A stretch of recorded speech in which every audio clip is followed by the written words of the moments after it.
Okay अच्छा जी, duties दो तरह की हैं, जर्नल ड्यूटीज और क्वालिफाइड ड्यूटीज, जो हम पढ़ने जा रहे हैं। प्लीज, जर्नल ड्यूटीज ऐसी ड्यूटीज जो चेंज नहीं हो सकती थ्रू एग्रीमेंट, ऐसी ड्यूटीज जो एग्रीमेंट करके चेंज नहीं हो सकती, क्लियर। और जो एग्रीमेंट करके आप चेंज कर सकते हो वो क्वालिफाइड ड्यूटीज हैं।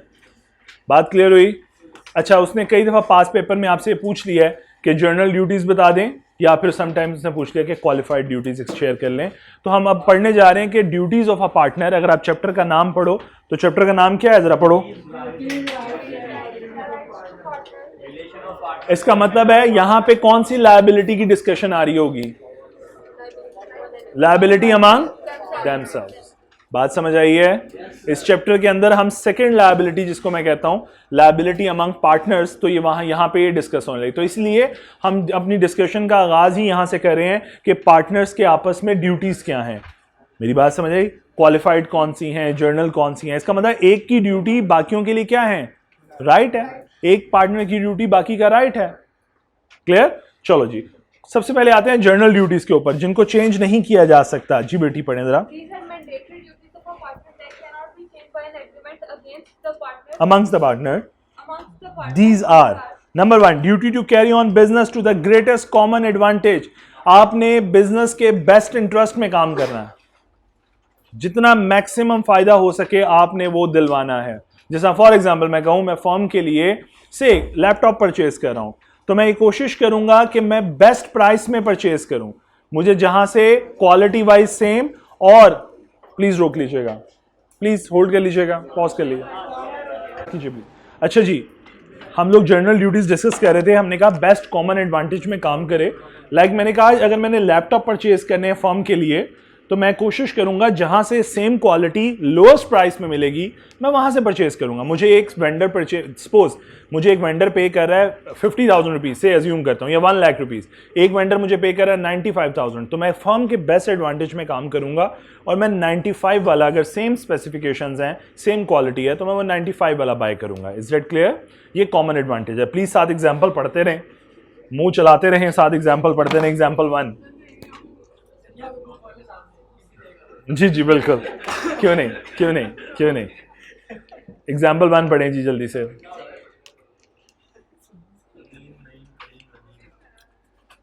Example 1 please.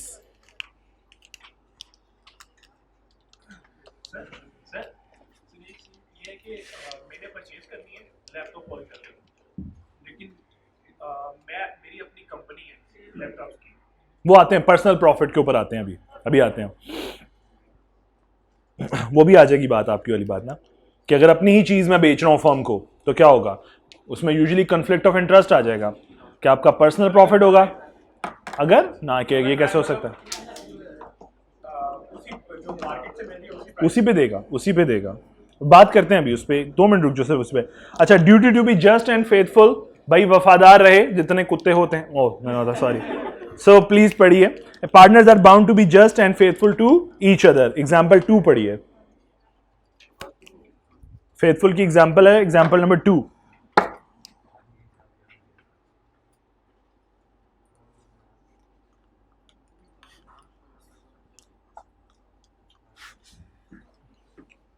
ये आपका क्वेश्चन क्लियर हो जाएगा।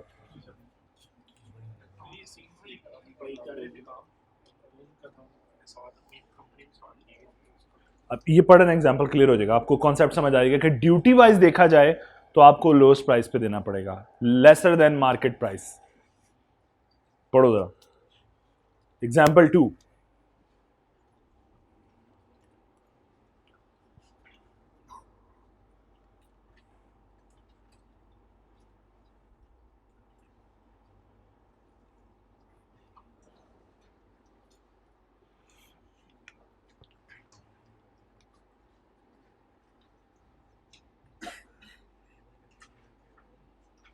जी डन। एग्जाम्पल 2 कि कैसे मार्केट प्राइस से लोअर उसने परचेज की हुई थी, तो असूलन उसे लोअर प्राइस पे ही जिस पे उसने बाय किया हुआ था वो फर्म को सरेंडर करता, अदरवाइज वो क्या मार्केट प्राइस पे सेल नहीं करेगा। मेरी बात समझ आ रही है? ये फेथफुलनेस है जी। Duty to render true accounts, भाई साथ वाले पार्टनर को true account, true financials present करो। कहता है जी partner are bound to render true account to the firm's transaction to any partner or his legal representative. जी प्लीज एग्जांपल 3 पढ़िए, साथ साथ थोड़ा थोड़ा कॉन्सेंट्रेट करते रहें प्लीज किताब पे भी। एग्जांपल 3 प्लीज, प्लीज साथ साथ पढ़ें क्योंकि एग्जाम्पल आप लोगों ने पढ़नी है। जी पढ़ ली?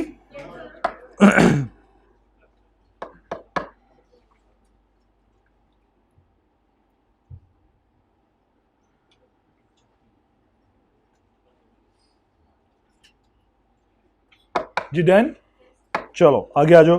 Duty to provide full information, जनाब वही बात है, आप कंप्लीटली तमाम डिस्क्लोजर्स देंगे बाकी पार्टनर्स को भी, ये मैटर नहीं करता कि वो स्लीपिंग है या साइलेंट, आप उन्हें अवेयर रखेंगे तमाम इंफॉर्मेशन के बारे में। सो वो कहते हैं partners are bound to render full information of all the things affecting the firm to any partner or his legal representative. Please example 4 पढ़िए, आसान आसान सी बातें कर रहा हूँ, जल्दी जल्दी करते जाएं।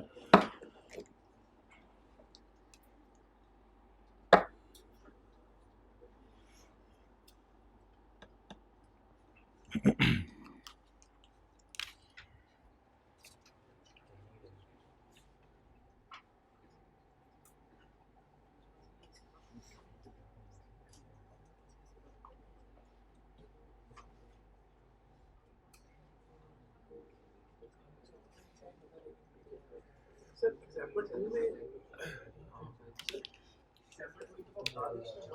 पहले मार्केट से लोअर प्राइस पे, हाँ तो कहता है फेथफुल का अगर यार्ड स्टिक देखें तो वो तो यही है ना कि जिस पे तुम्हें मिला है उसी पे फर्म को दे दो। सर उसमें तो उस बंदे ने अपने रिसोर्सेज लगाए। देखो ये मैं कह रहा हूँ ये डिबेटेबल है, आप कह रहे हो नहीं मार्केट प्राइस पे देखो, उससे तो असूलन कोई एक्स्ट्रा तो नहीं कमा रहा, मार्केट प्राइस पे दे रहा है, लेकिन वो फेथफुलनेस का ये या यूँ कहूँ इश्क का म्यार ये है कि जनाब जिस पे खरीदा उस पे दे दो, सरेंडर कर दो।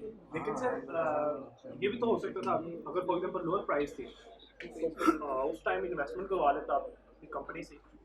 देखो सब बातें देखो, इवन कि ये प्रॉफिट भी ले सकता है लेकिन बाकी पार्टनर्स को बता देगा कि भाई मैं तुमसे प्रॉफिट कमाना चाह रहा हूँ। हाँ देखो क्या आप ट्रांजैक्शन नहीं करवा सकते? करवा सकते हो, क्यों नहीं करवा सकते? करवा सकते हो।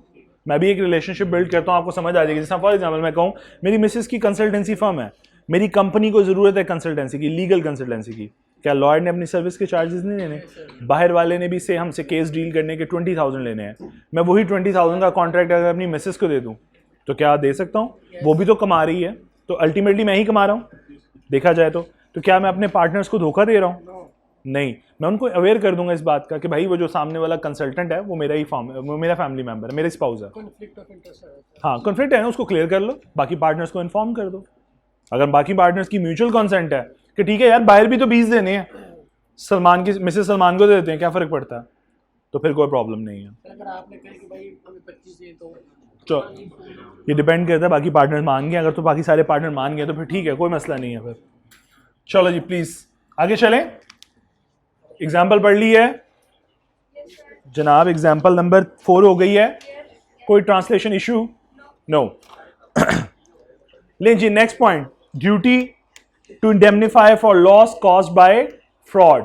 अब इसको समझाने से पहले अगर मैं आपसे ये कहूं कि एक पार्टनर ने फ्रॉड कमिट किया तो समझें XYZ 3 पार्टनर्स हैं जिनमें से X ने एक फ्रॉड कमिट किया और थर्ड पार्टी के साथ एक ट्रांजैक्शन कर ली। लें जी हम थर्ड पार्टी निशात ही बना लेते हैं, निशात के साथ एक ट्रांजैक्शन कर ली उसने, कोई भी बिजनेस ट्रांजैक्शन, और इसमें निशात को लॉस हो गया due to fraud commit by mister x.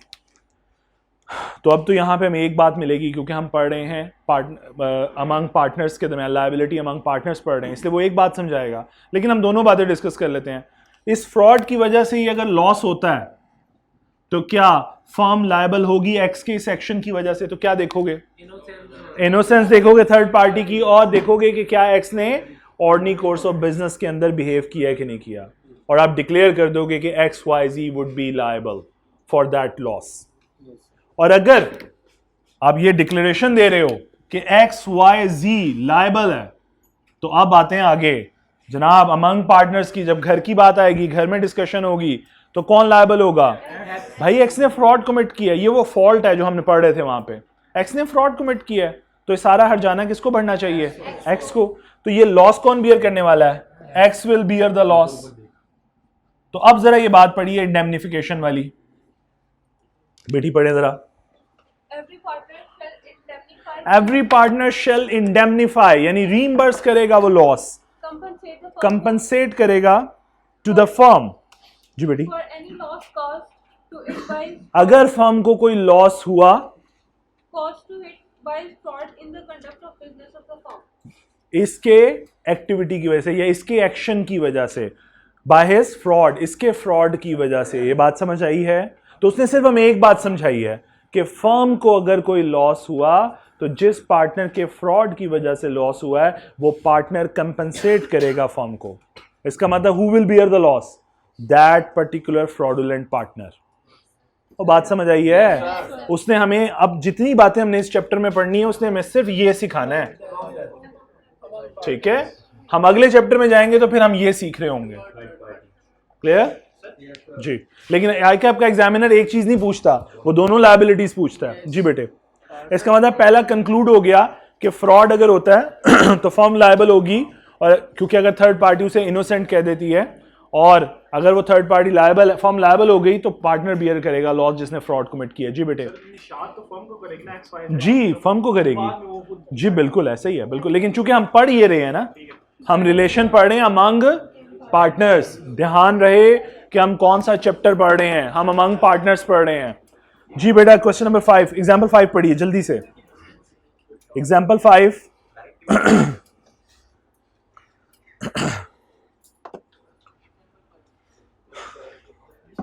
Example 5 please.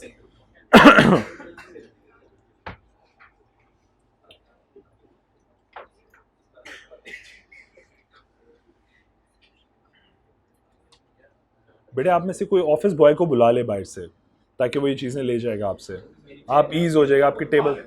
नहीं आपको बुला लेते हैं। नहीं आ जाता आप बैठे रहो, 1 मिनट बैठे रहो प्लीज। एग्जाम्पल 5 पढ़ो उतनी देर, देन आगे चलते हैं। जाने विदाउट, जी ठीक है। क्या कंसेंट के साथ? फिर सारे ही बेईमान है तो फिर हो सकता है, फिर सारे ईमानदार है ना बहुत ज्यादा। तो अच्छा जी, अब मैंने जरा एक चीज छोटी सी बिल्ट की है क्लोज करने के लिए इस डिस्कशन को जो हमने स्टार्ट की हुई थी। अगर आपको याद हो तो एक रिलेशनशिप पढ़ा था हमने, प्लीज बस बेटे। एजेंट थर्ड पार्टी को निगोशिएट करता है, ऐसे ही है बेटे, इसको निगोशिएट करता है इसके साथ, और ट्रांजैक्शन करवा देता है किसके साथ? प्रिंसिपल के साथ ट्रांजैक्शन करवा देता है। ऐसे ही पढ़ा था जी हमने। एक एजेंट सिर्फ निगोशिएट करता है जबकि कॉन्ट्रैक्ट होता है इन दो पार्टीज के दरमियान। ऐसा ही है जी, यही एजेंसी रिलेशनशिप पढ़ा था। क्या एजेंट कभी रिस्पॉन्सिबल होता है थर्ड पार्टी को? एजेंट रिस्पॉन्सिबल किसको होता है? सिर्फ प्रिंसिपल को, क्योंकि एजेंसी रिलेशनशिप एग्जिस्ट करता है between the principal and the agent. तो ये इसको जवाबदेह होता है, और कॉन्ट्रैक्ट चूंकि इन दो पार्टीज के दरमियान है, थर्ड पार्टी और प्रिंसिपल, तो फिर लायबिलिटी प्रिंसिपल की होती है। यही पढ़ के आए थे। अब इस केस में जब हम पार्टनरशिप पढ़ रहे हैं तो पार्टनरशिप में यही एजेंट एक्चुअली पार्टनर भी है और वो ड्यूअल रोल प्ले कर रहा है। वो यहां पे भी है और यहां पे भी है। इसका मतलब वो यहां से इसको भी आंसरेबल है, और बीइंग एन एजेंट वो इनको भी आंसरेबल है। जरा गौर करो, इसका मतलब है उसकी लायबिलिटी टुवर्ड्स थर्ड पार्टी भी है as a principal, as a firm, और उसकी लायबिलिटी एज अ एजेंट भी है towards principal. So liability among themselves और लायबिलिटी टुवर्ड्स थर्ड पार्टी। तो मैंने एक छोटी सी पॉइंट बनाया हुआ छोटा सा। एक क्वेश्चन आता है पहला कि whether firm principal would be liable to third party, तो हम क्या चेक कर रहे होंगे? वही points, whether the third party is innocent or not. Innocent means not having knowledge of, ठीक? कि पार्टनर के पास अथॉरिटी का नॉलेज है था नहीं था, रिस्ट्रिक्शन का पता था क्या वो अपनी अथॉरिटी से एक्सीड कर रहा था, उस बात का पता था कि नहीं पता था। तो सारा पिलर आ गया इनोसेंस के ऊपर। इनोसेंट है तो फॉर्म लायबल है। दूसरा क्वेश्चन, अच्छा मींस थर्ड पार्टी पर्सपेक्टिव, ये मैंने समझा दिया है कि आई साइड या लेंस किसका यूज होगा? थर्ड पार्टी का। क्वेश्चन नंबर 2, क्या एजेंट लायबल है थर्ड पार्टी को? नो, एजेंट इसको लायबल है? No. So technically answer is no. Binding contract is between the principal and third party. Agent is just a representative for negotiation.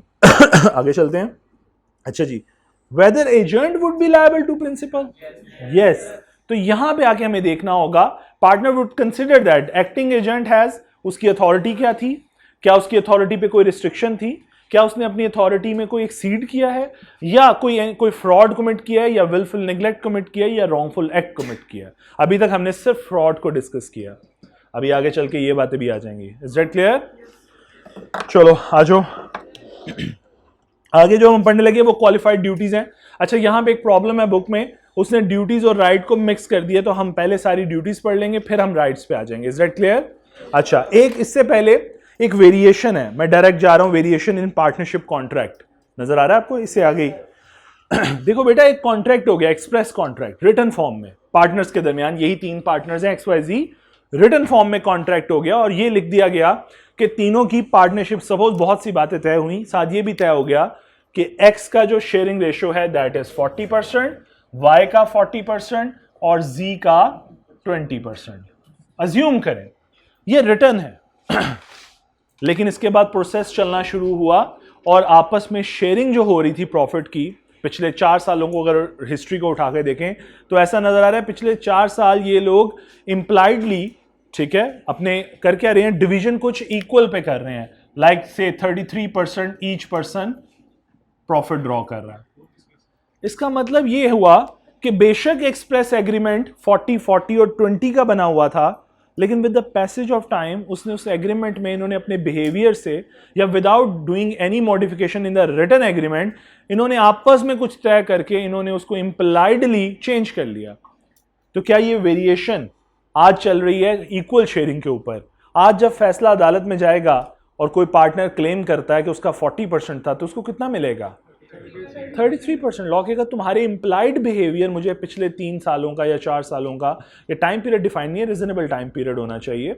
आपने अगर कोई reflection लेनी है कि पिछला ट्रेंड क्या रहा, तो ट्रेंड एनालिसिस के लिए आपके पास टाइम पीरियड एटलीस्ट 6 मंथ्स का तो होना चाहिए. सो ट्रेंड एनालिसिस अगर देखा जाए तो कोर्ट कहेगा जनाब आपका बिहेवियर ये शो कर रहा है कि आप तो इक्वल शेयरिंग करते हैं, तो जो भी एग्रीमेंट था आप लोग उसे रिवाइज कर चुके हैं थ्रू योर इंप्लाइड बिहेवियर. बात समझ आती है? वो किसी ने पूछा था उस दिन कि इंप्लाइड पार्टनरशिप कैसे होती है, तो ऐसे हो जाती है. चलो प्लीज आओ जरा पढ़ते हैं. बिल्कुल लिखा हुआ है, लेकिन आपका बिहेवियर क्या शो कर रहा है? तो इसका मतलब है आप अपना डीड रिवाइज कर चुके हो थ्रू अ वर्बल एग्रीमेंट या थ्रू इंप्लाइड बिहेवियर. सर लेकिन उन्होंने तो अभी आपने कहा कि ऑलरेडी चेंज किया.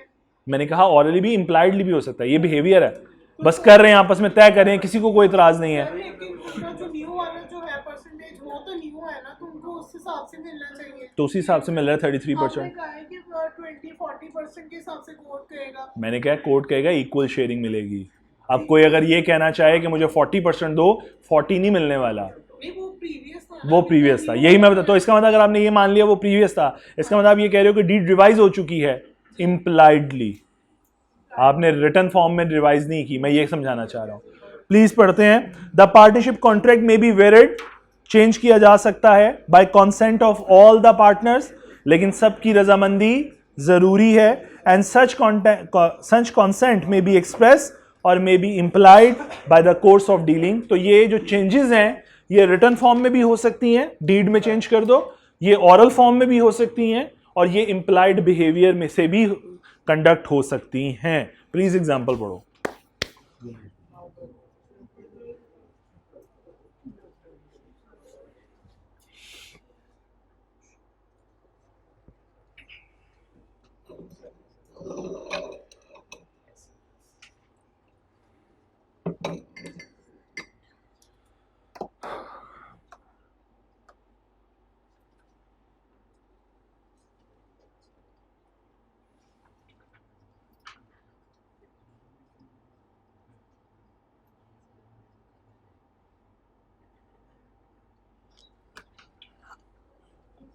जी डन.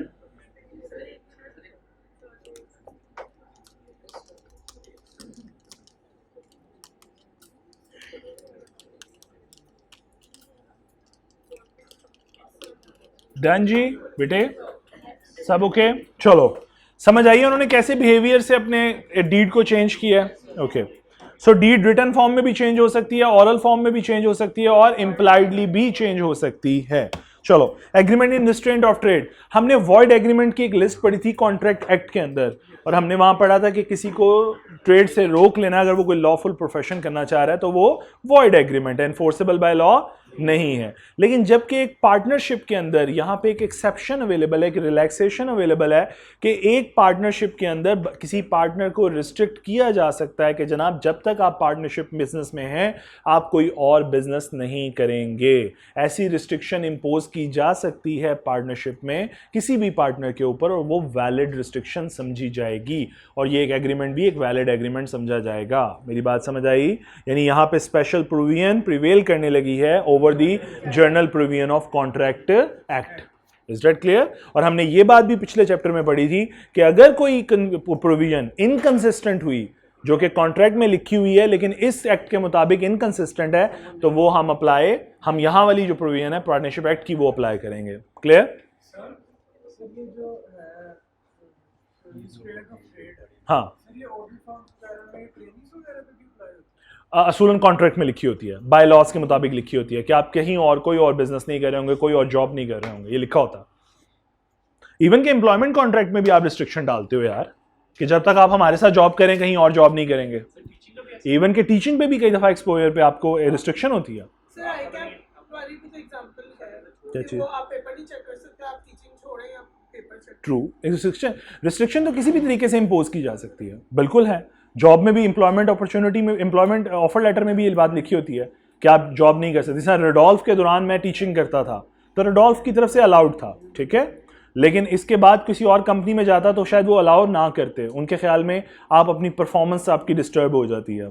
चलो आ जाओ वापस पढ़ते हैं। Contract act 1872 declare agreements in restraint of trade to be void. बिल्कुल सही बात है, हमने ये पढ़ा था। However the partnership act 1932 creates an exception, एक रिलैक्सेशन मौजूद है to it. Partnership contract may provide that a particular partner shall not carry on any business other than that of the firm while he is a partner. जब तक वो partner है वो कोई और बिजनेस नहीं कर सकता।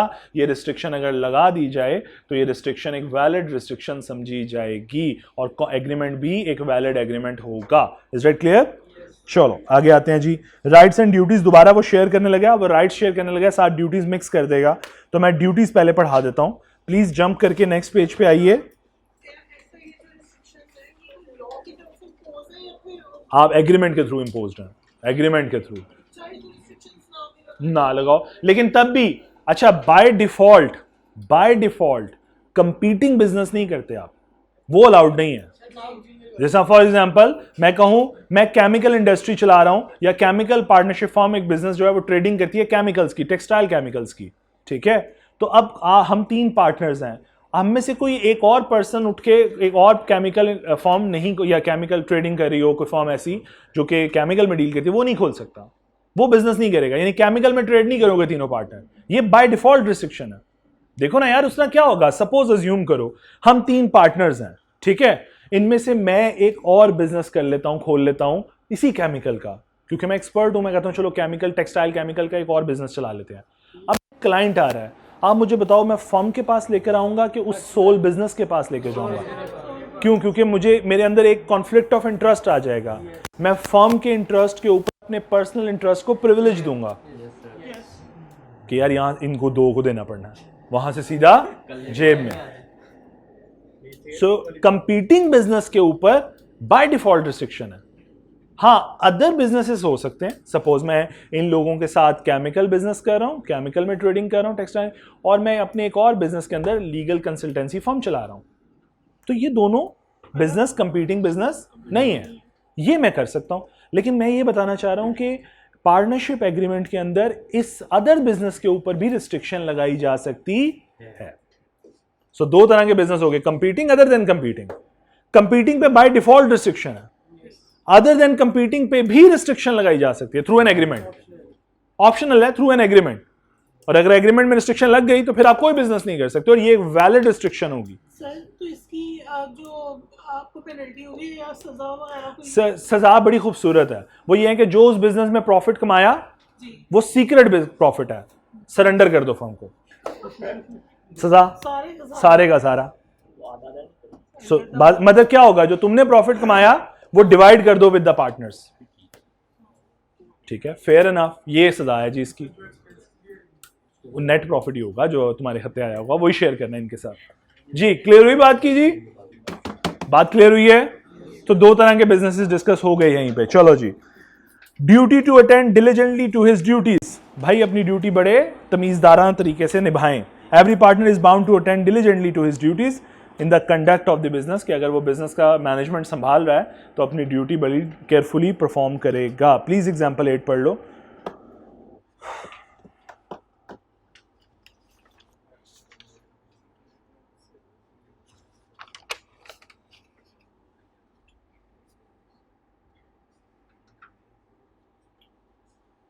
बेटी पेज नंबर क्या चल रहा है? 193 183 183 ओके जी, पढ़ ली एग्जाम्पल? प्लीज पेज नंबर 184 पे आ जाएं। एक और ड्यूटी है, इसके साथ छोटा सा ना डी लिखते जाएं, उन्होंने क्लब कर दी हुई है राइट्स एंड ड्यूटीज, तो इधर डी लिखते जाएं छोटा सा। एक और ड्यूटी है, duty to indemnify for wilful neglect. लेकिन जी दूसरा पॉइंट आने लगा है, ड्यूटी हमने फ्रॉड पढ़ ली है, अब विलफुल निग्लेक्ट क्या होता है? विलफुल निग्लेक्ट पहले समझ लें। विलफुल निग्लेक्ट क्या है? ये मैंने एक छोटी सी वहीं से लाइन कॉपी की हुई है। Failure to perform a duty or to do something which the partner should have done, यानी तुम्हारी जो ड्यूटी है तुम उसे अगर करने में नाकाम हो गए हो तो ये विलफुल निग्लेक्ट है। मतलब फॉर एग्जांपल, मैं स्टॉकिस्ट हूं, मेरा काम का बिजनेस का स्टॉक संभाल के रखना, उसकी काउंटिंग करके रखना कि अवेलेबल कितना है, कौन सा चला गया, कौन सा नया आ गया स्टॉक, ये मेरी ड्यूटी है। अगर मैं अपनी ड्यूटी अच्छे तरीके से परफॉर्म नहीं कर रहा, जो मेरी ड्यूटी है मैं वो परफॉर्म नहीं कर रहा, तो बीइंग अ पार्टनर अगर मेरी कोई ड्यूटी और मैं परफॉर्म नहीं कर रहा जो एक पार्टनर को करनी चाहिए, तो इनफैक्ट मैं विलफुल निग्लेक्ट कंडक्ट कर रहा हूं। वर्ड क्या है, टेक्निकल जार्गन क्या है? Wilful neglect. क्या है आसान लफ्जों में? अपनी ड्यूटी परफॉर्म नहीं कर रहा, अपनी ड्यूटी प्रॉपर्ली परफॉर्म नहीं कर रहा जो कि मुझसे एक्सपेक्ट की जा रही है। मतलब अगर मैं सेल एजेंट हूं तो मैं अच्छे तरीके से सेल्स नहीं कर रहा, मैं अगर परचेज एजेंट हूं तो मैं अच्छी परचेज नहीं कर रहा, ये मेरी ड्यूटी है। हालांकि मुझे एक अच्छी इकोनॉमिकल परचेज करनी चाहिए, मुझे जहां से सस्ता माल मिले वहां से खरीदना चाहिए। कंपनी के अंदर ये ट्रेंड है, आप कोटेशन 3 लोगों से ले रहे होते हो, जो सबसे सस्ता होता है आप उससे बाय करते हो। सो इनफैक्ट ये अगर मेरी ड्यूटी है और मैं सबसे महंगे वाले से बाय कर रहा हूं तो मैं विलफुल निग्लेक्ट, मैं फ्रॉड नहीं कर रहा, मैं विलफुल निग्लेक्ट कंडक्ट कर रहा हूं। बात समझ आई? सो अगर एक पार्टनर विलफुल निग्लेक्ट कंडक्ट कर रहा है तो कॉन्सिक्वेंस क्या होने वाले हैं? तो ये देखें आगे फॉर्म मैंने यहीं पे लिख दिए हुए हैं। अगर लायबिलिटी की बात करें टुवर्ड्स थर्ड पार्टी की, चलें यहां से बात कर लेते हैं, आसान कर लेते हैं। एक्स अब फ्रॉड की जगह विलफुल निग्लेक्ट कर रहा है, अपनी ड्यूटी अच्छे तरीके से परफॉर्म नहीं कर रहा जी, क्या लायबिलिटी होगी टुवर्ड्स थर्ड पार्टी फर्म की? किस बात पे बेस करेगी? Innocent of third party. अगर थर्ड पार्टी इनोसेंट है, उसके लेंस से देखेंगे, अगर वो इनोसेंट है, उसे नहीं पता कि आपके पास क्या पावर है, क्या ड्यूटीज, बला बला बला, आपकी क्या ड्यूटी है, वो तो अज्यूम करे कि एक पार्टनर की ये ड्यूटी है, बात खत्म। और अगर उस अच्छे तरीके से परफॉर्म नहीं किया और यहाँ पे एक लॉस आ गया तो वो कौन बियर करेगा? एक्स वाई जी। और अब अगर ये घर आएंगे जब, तो फिर एक्स बियर करेगा। तो लाइन पढ़ते हैं इस प्रोविजन की जी please. Every partner is under a duty to indemnify the firm, once again compensate करे फर्म को for any loss cause to it by his wilful neglect, यानी फर्म का जो नुकसान हुआ है वो ये पार्टनर भरेगा अगर उसने विलफुल निग्लेक्ट किया। विलफुल निग्लेक्ट क्या है? कहता है failure to perform a duty or to do something which the partner should have done, जो उसे करना चाहिए था in the conduct of the business of the firm.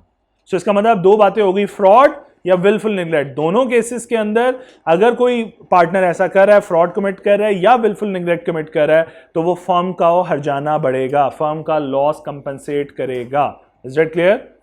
चलो एग्जांपल पढ़ो 18।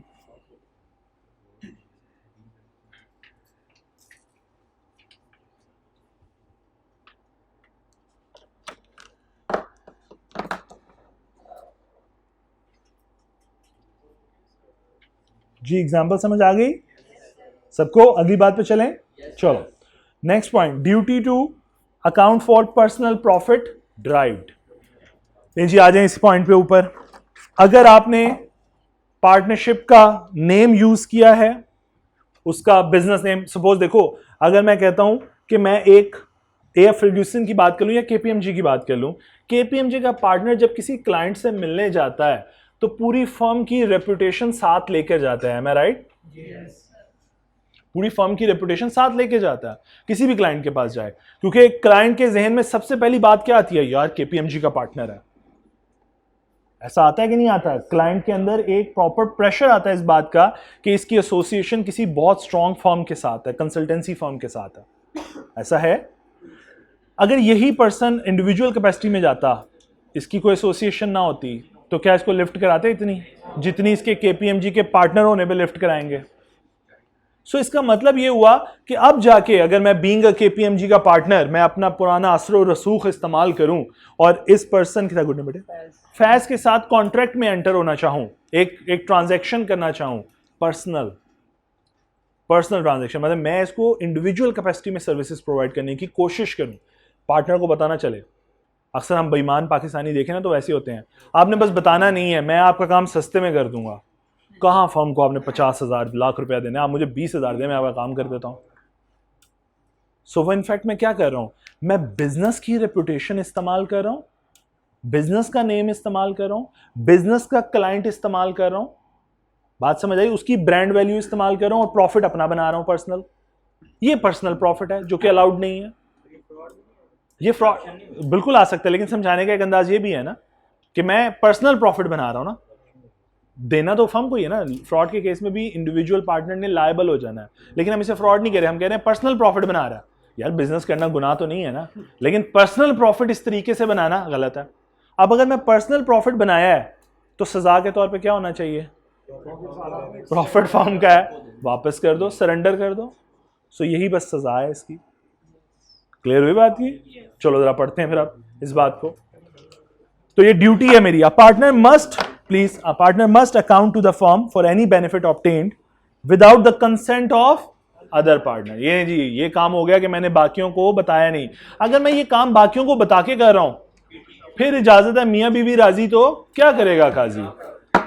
From any transaction involving the partnership property, partnership name, partnership business connection, ठीक है, अगर इस तरीके से मैंने कंसेंट के बगैर कोई प्रॉफिट बनाया है तो वो क्या है?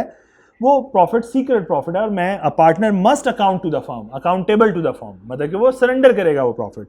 आगे चलते हैं। In other words, if a partner uses the firm's property, name or business connection to make a secret profit, a personal profit that the other partner do not know about, दूसरे पार्टनर्स को नहीं पता मैं ये हरकतें कर रहा हूं, the other partners can claim those profits for the partnership, कि भाई ये फर्म का प्रॉफिट है, आप सरेंडर करें ये प्रॉफिट। बात समझ आई है? एग्जाम्पल 19 जी, तीनों में डिवाइड होगा। असल में कहना ये चाह रहा हूं, जो तूने कमाया अकेले ना खा, हम दोनों को भी दे दे, सब मिल बैठ के खाएंगे। बिल्कुल सही बात है, ऐसा ही है। चलें जी, एग्जाम्पल जरा 18 पढ़ें, 19 जी जी, टॉम जेरी आ गए हैं।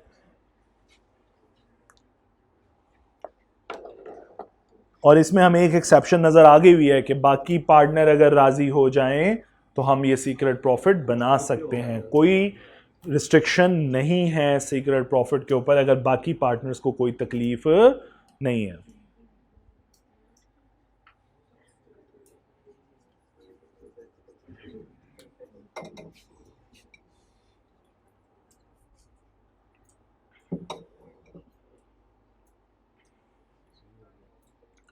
जी, एग्जाम्पल 19 प्लीज।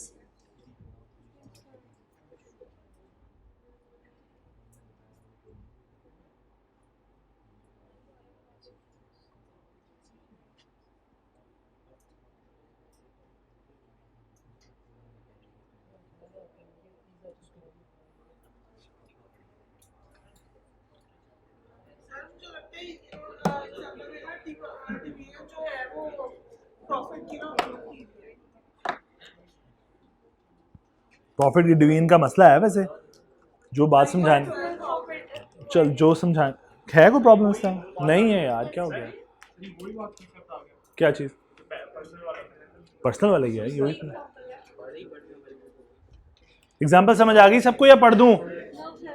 एग्जाम्पल समझ आ गई सबको? इररेलेवेंट तो नहीं है एग्जाम्पल, रेलिवेंट ही है ना, बस ठीक है। Duty not to compete with the business of the firm, जनाब आप कंपीटिंग बिजनेस नहीं करेंगे। अगर फॉर एग्जाम्पल कंपीटिंग बिजनेस करेंगे और बाकी पार्टनर को नहीं पता तो फिर क्या होगा, बनने वाला प्रॉफिट क्या है, सीक्रेट प्रॉफिट, और सीक्रेट प्रॉफिट की सजा क्या है, सरेंडर कर दो। लेकिन अगर बाकी सबकी रजामंदी हो तो फिर कोई प्रॉब्लम नहीं है। चलो जी पढ़ते हैं please. Similarly, if a partner competes in business, as in case of personal profit, with the partnership without the consent of other partners, he is liable to account to the partnership for all the profits that he earns from the competing business. तो जो भी profit बनाया उसने उस competing business से वो surrender कर देगा पार्टनरशिप के, सब मिलके खाएंगे। Is that clear? चलें एग्जाम्पल पढ़िए 20 फिर। दोनों ही सीक्रेट प्रॉफिट हैं। एक में तरीका ये है कि मैंने पूरा एक बिजनेस एस्टैब्लिश किया हुआ है जो कि कंपीट कर रहा है नेचर में, जो कि मेरे पार्टनरशिप का बिजनेस है।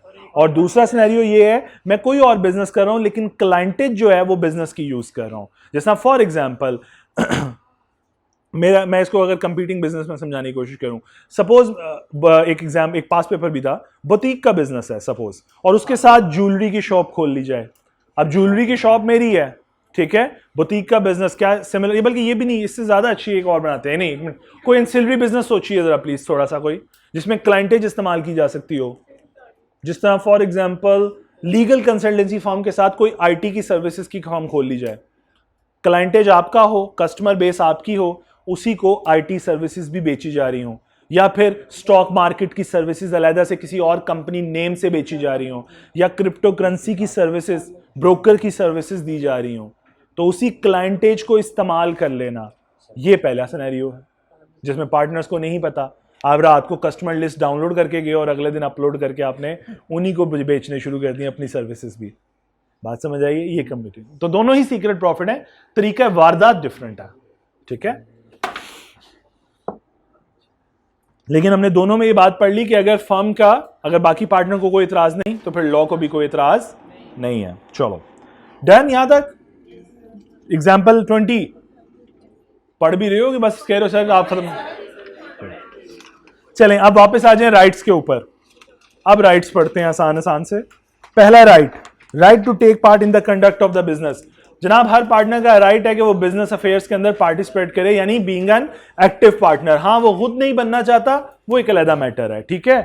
एग्जाम्पल 7 जल्दी से, आसान सी एग्जाम्पल है, एग्जाम्पल 7 जी बेटे।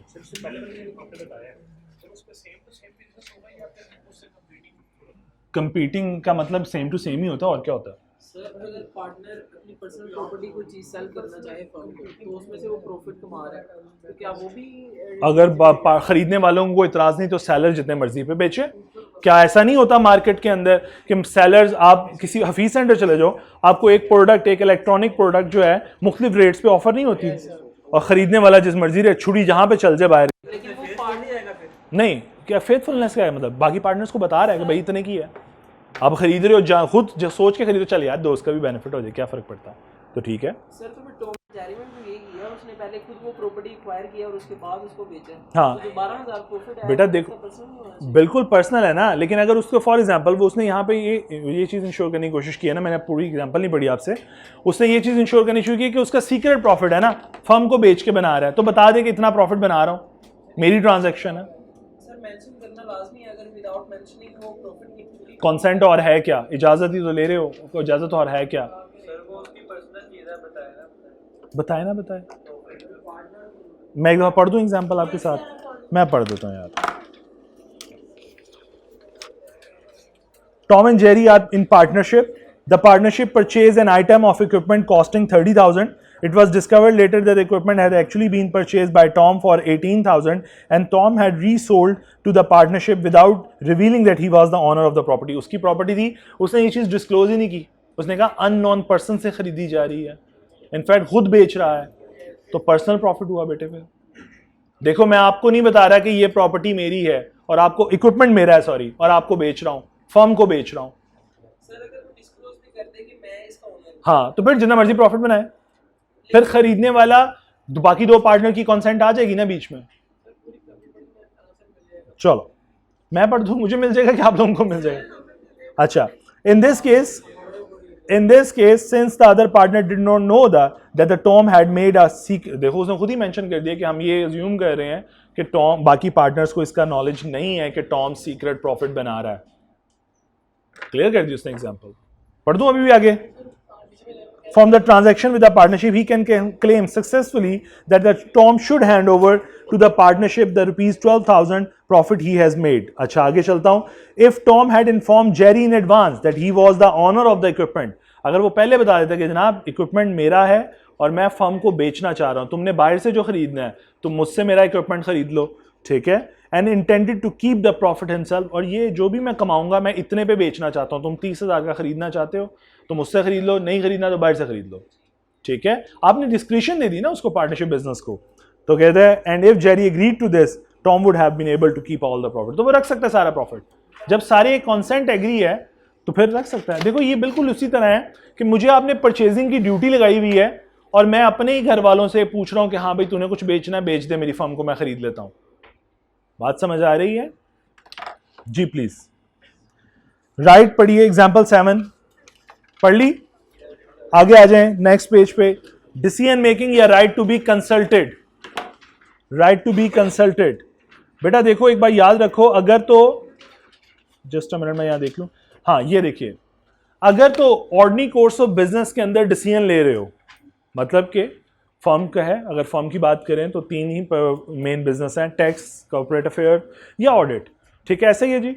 अगर ऑर्डिनरी कोर्स की बिजनेस की डोमेन में रह के ही डिसीजन लिया जा रहा है तो फिर सबसे पूछने की जरूरत नहीं है या सबकी रजामंदी की जरूरत नहीं. Majority is authority. अगर फॉर एग्जांपल 5 पार्टनर्स हैं तो 3 एग्री कर गए तो डिसीजन पास हो जाएगा, बेशक 2 एग्री ना करें तब भी. Is that clear? लेकिन डिसीजन किस में हो? ऑर्डिनरी कोर्स ऑफ बिजनेस में हो. Is that clear? आगे चलो. अगर फॉर एग्जांपल मैं इसी को कंसल्टेंसी से बाहर निकाल लेता हूँ, केमिकल इंडस्ट्री है, केमिकल फॉर्म है, टेक्सटाइल केमिकल में डील करते हैं, तो अगर कोई पार्टनर अगर कोई डिसीजन लेना है कि फॉर एग्जांपल इस वेंडर से हम परचेजिंग कर लेते हैं, तो इस डिसीजन के ऊपर ये ऑर्डिनरी कोर्स ऑफ बिजनेस है कि किससे परचेज करें. मेरी बात समझ पा रहे हो? फर्म परचेजिंग करना चाह रही है रॉ मटेरियल, वो कहती है इस वेंडर से परचेज करें, तो 5 पार्टनर हैं, 3 मान गए तो रॉ मटेरियल इसी वेंडर से परचेज हो जाएगा. 5 का मानना जरूरी नहीं है. सो ऑर्डिनरी कोर्स ऑफ बिजनेस में अगर ऑर्डिनरी डिसीजन हो रहा है तो मेजोरिटी इज अथॉरिटी. मैक्सिमम 3 ने डिसीजन ले लिया, डिसीजन अप्रूव हो गया. लेकिन अगर आप outside the ordinary course of business जा रहे हैं, आप बिजनेस की नेचर चेंज करने लगे हैं, आप टेक्सटाइल केमिकल से निकल के एग्रीकल्चर केमिकल में आने लगे हैं, सो नेचर बिजनेस चेंज कर रहे हैं, बिजनेस को या पार्टनरशिप की रेशो चेंज करने जा रहे हैं, या किसी पार्टनर को सब पार्टनर बनाने जा रहे हैं, ये ऐसी चीजें हैं जो outside the normal course of business है. इस केस में अगर डिसीजन लेना है तो कॉन्सेंट ऑफ ऑल पार्टनर, सब राजी होंगे 5 के 5 तो डिसीजन अप्रूव होगा, वरना नहीं होगा. बात समझ आई? जैसा अभी कितने डिसीजन तुम पढ़ के आए हो, सब पार्टनर वाला decision, consent of all partners. ये भी तुमने ऊपर ड्यूटीज में पढ़ा, सीक्रेट प्रॉफिट वाले decision, consent of all partners. So ये बात कॉन्सेप्ट यही है कि ऑर्डिनरी कोर्स ऑफ बिजनेस नहीं है तो फिर आउटसाइड द ऑर्डिनरी कोर्स है तो फिर सबकी रजामंदी चाहिए. ऑर्डिनरी डिसीजन लेना है, 5 पार्टनर है, 3 ने फैसला कर लिया, बाकी 2 को बताइए. बाकी नहीं, बाकी 2 को ना भी बताएं तब भी फैसला हो गया, ऑर्डिनरी तब भी 3 ने फैसला दे दिया ना, मतलब मेजोरिटी इज अथॉरिटी. अगर उन 2 को नहीं भी बताया तब भी उन 2 से पूछ भी लो तो ना ही कर देंगे ना मैक्सिमम. लेकिन डिसीजन कैसे हो गया? मेजोरिटी के साथ. अगर इवन नंबर हो पार्टनर्स का, अगर पार्टनर्स का इवन नंबर डिसीजन ना हो नहीं हो पाएगा. मतलब 5 में इवन नंबर कैसे निकालेगा तू? है 4 में से 2 मान. ऐसा होता है प्रैक्टिकली, ऐसा होता नहीं, या तो फिर वो डिसीजन छोड़ दिया जाता है. ऐसा नहीं होगा कि अच्छा चले इनकी मान लेते, नहीं ऐसा नहीं होगा. नहीं एम्पायर क्यों आएगा? हद हो गई, टॉस करवा लेंगे. हाँ जी, फिर दोनों में से दो पार्टीज में से कोई 2 एक दूसरे को कन्विंस कर लेंगे जी. ये जो 3 वाली पार्टीज वाली बात है जिसमें 3 मान गए तो 2 की ना भी हो, तो ये विद इन द पार्टनरशिप कोई चेंज होनी है? With in the partnership business हो रहा है. जिस तरह ऑर्डिनरी कोर्स ऑफ बिजनेस समझो ना, ऑर्डिनरी कोर्स ऑफ बिजनेस है केमिकल इंडस्ट्री है, टेक्सटाइल केमिकल है, तो ये मेरा ऑर्डिनरी कोर्स ऑफ बिजनेस है. बैंकिंग का ऑर्डिनरी कोर्स ऑफ बिजनेस क्या है? लेंडिंग करना, डिपॉजिट लेना. नहीं, मुझे ये बात नहीं समझ आई कि अगर विद इन उनकी ही कंपनी में जो वो बिजनेस कर रहे हैं पार्टनरशिप में ना, उनकी विदाउट कोई चेंज होना है या तब 3 का मान गए तो मिज फिर ऑर्डनरी कोर्स ऑफ बिजनेस में लिया गया decision. Ordinary course of business क्या है ये क्लियर करो पहले। मैंने कहा कि अगर मैं टेक्सटाइल केमिकल में डील कर रहा हूं तो ये मेरा ऑर्डनरी कोर्स ऑफ बिजनेस है। मैं बैंकिंग बिजनेस कर रहा हूं तो लेंडिंग करना मेरा ऑर्डनरी कोर्स ऑफ बिजनेस है। तो अगर ऑर्डनरी कोर्स ऑफ बिजनेस के अंदर का कोई डिसीजन लेना है तो इनफैक्ट हाफ भी मेजोरिटी भी मान गए तो मेजोरिटी इज अथॉरिटी। और अगर इससे बाहर जैसे किसी और बिजनेस के लिए वो outside the normal course of business करेंगे तो वो उसके लिए कंसेंट ऑफ ऑल पार्टनर चाहिए। अब आप लोगों को ये बात समझ आ रही है कि वो क्यों लिख रहा था बार बार consent of all partner, consent of all partner. इसका मतलब है वो decision outside the normal course of business है, इसी वजह से वो कह रहा है सब पार्टनर से पूछ लो, उनकी रजामंदी के साथ ही ये डिसीजन अप्रूव होगा वरना अप्रूव नहीं होगा। प्लीज एग्जाम्पल पढ़िए, एग्जाम्पल 9, 10 पढ़िए जल्दी प्लीज।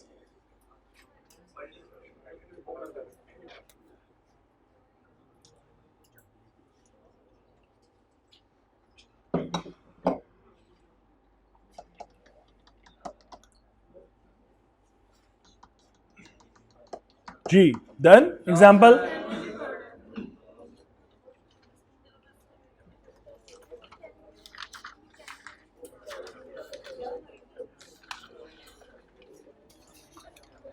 जी डन। Example done.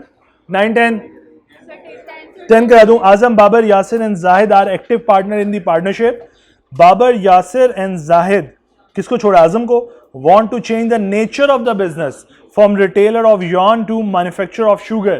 yarn का बिजनेस करते थे, अब yarn क्या होता है? वही उस दिन सूत धागे का, सूती धागा जो होता है। टू मैन्युफैक्चर ऑफ शुगर, अब शुगर का बिजनेस, तो बिजनेस नेचर ही चेंज करना चाह रहे हैं, तो क्या आजम के बगैर कर सकते हैं?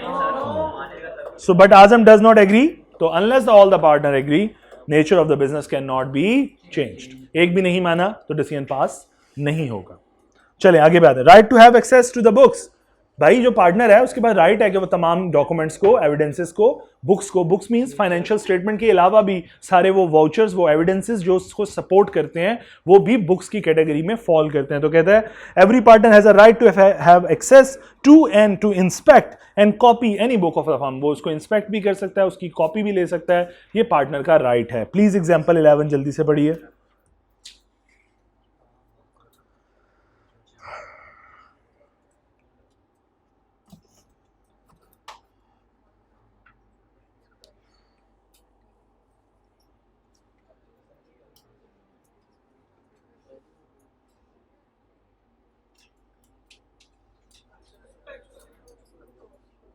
जी डन। ओके, रेम्यूनरेशन पे आ रहा हूं डायरेक्टली। रेम्यूनरेशन पे नेक्स्ट हेडिंग। अब रेम्यूनरेशन के केस में मैंने पहले भी जितना बता दिया कि आप किसी, वैसे तो पार्टनर सैलरी नहीं लेते, लेकिन अगर कोई पार्टनर एक्टिव पार्टनर है और वो दिन के 9 से 5 ड्यूटी परफॉर्म कर रहा है तो बाकी पार्टनर मिलके with the consent of all वो पार्टनर किसी उस एक्टिव पार्टनर की कोई सैलरी का डिटर्मिनेशन कर सकते हैं। तो a partner is not entitled to receive remuneration for taking part in the conduct of the business. It is, however, usual to allow some remuneration to the working partner provided that there is a specific agreement to that effect। ये बात अगर आप agreement में लिख दें कि सलमान चूंकि duty perform कर रहा है इसलिए इसको 20,000 रुपया महीना भी दिया जाएगा, इसके साथ साथ प्रॉफिट का शेयर भी मिलेगा, तो मेरा ख्याल है इस टर्म लिख देने में कोई रिस्ट्रिक्शन, कोई बार नहीं है। Is that clear? तो फिर नहीं मिलेंगे, फिर कुछ भी नहीं, फिर सिर्फ प्रॉफिट का शेयर मिलेगा, फिर सिर्फ प्रॉफिट का शेयर। जी प्रॉफिट का फॉर एग्जांपल उसका शेयर थोड़ा ज्यादा कर दे, वो तो डिपेंड करता है आपस में एग्रीमेंट के ऊपर, जैसे मर्जी तय करो तुम। चलें एग्जांपल 12 पढ़िए प्लीज।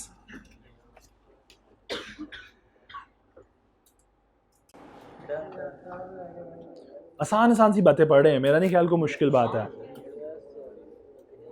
सर तो पेपर में कैसे टेक्निकल क्वेश्चन आता है? वो दोनों, वो चूंकि लायबिलिटीज को क्लब करके क्वेश्चन पूछता है और स्टूडेंट ने आइसोलेशन में चैप्टर पढ़ा होता है तो उसको एक बात मिल जाती है, दूसरी बात नहीं मिलती, तो वो एक बात के ऊपर डिस्कस तो कर लेता है, दूसरी बात के ऊपर डिस्कस नहीं करता, तो प्रॉब्लम आधे क्वेश्चन का आंसर करके आता है, आधे का आंसर नहीं करके आता।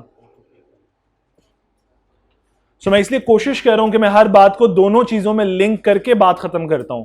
मैं लायबिलिटी फर्म की भी डिस्कस करता हूं और साथ ही फिर पार्टनर की भी डिस्कस करता हूं, फिर मैं कंक्लूड करता हूं अपनी बात को। जी sharing of profit and loss, आगे चलूं एग्जांपल में अगर कोई प्रॉब्लम नहीं तो। Sharing of profit and losses, जनाब कोई लॉस ना शेयर करना चाहे तो कोई प्रॉब्लम है? यही बात उसने यहां लिखी हुई है, in the absence of contract to the contrary, इसके बरक्स के आप कुछ लिख दें, every partner has a right to share profit equally earn by the firm. अगर इसके बरक्स कुछ तय कर लें, यानी स्पेशल प्रोविजन कोई लिख दें कि क्या प्रॉफिट शेयरिंग रेशो होगी, तो वो होगी otherwise equal sharing. Is that clear? और प्रॉफिट का अगर 40% शेयर है तो टेक्निकली लॉस में भी आप 40% शेयर होल्डर हैं, ठीक है। और अगर कोई कहे कि मैं लॉस नहीं लेना तो वो बेशक ना ले, लेकिन लायबिलिटी टूवर्ड्स थर्ड पार्टी उसकी क्या रहेगी? अनलिमिटेड। सो कहते हैं the parties are bound to contribute to the losses sustained by the firm. An agreement to share profit may imply an agreement to share losses also. तो agreement profit share करने का मतलब है कि loss भी उसी प्रोपोर्शन में share होगा, ठीक है जी। एग्जाम्पल 13 और 14 पढ़िए प्लीज। एग्जाम्पल 13 14 जल्दी पढ़िए।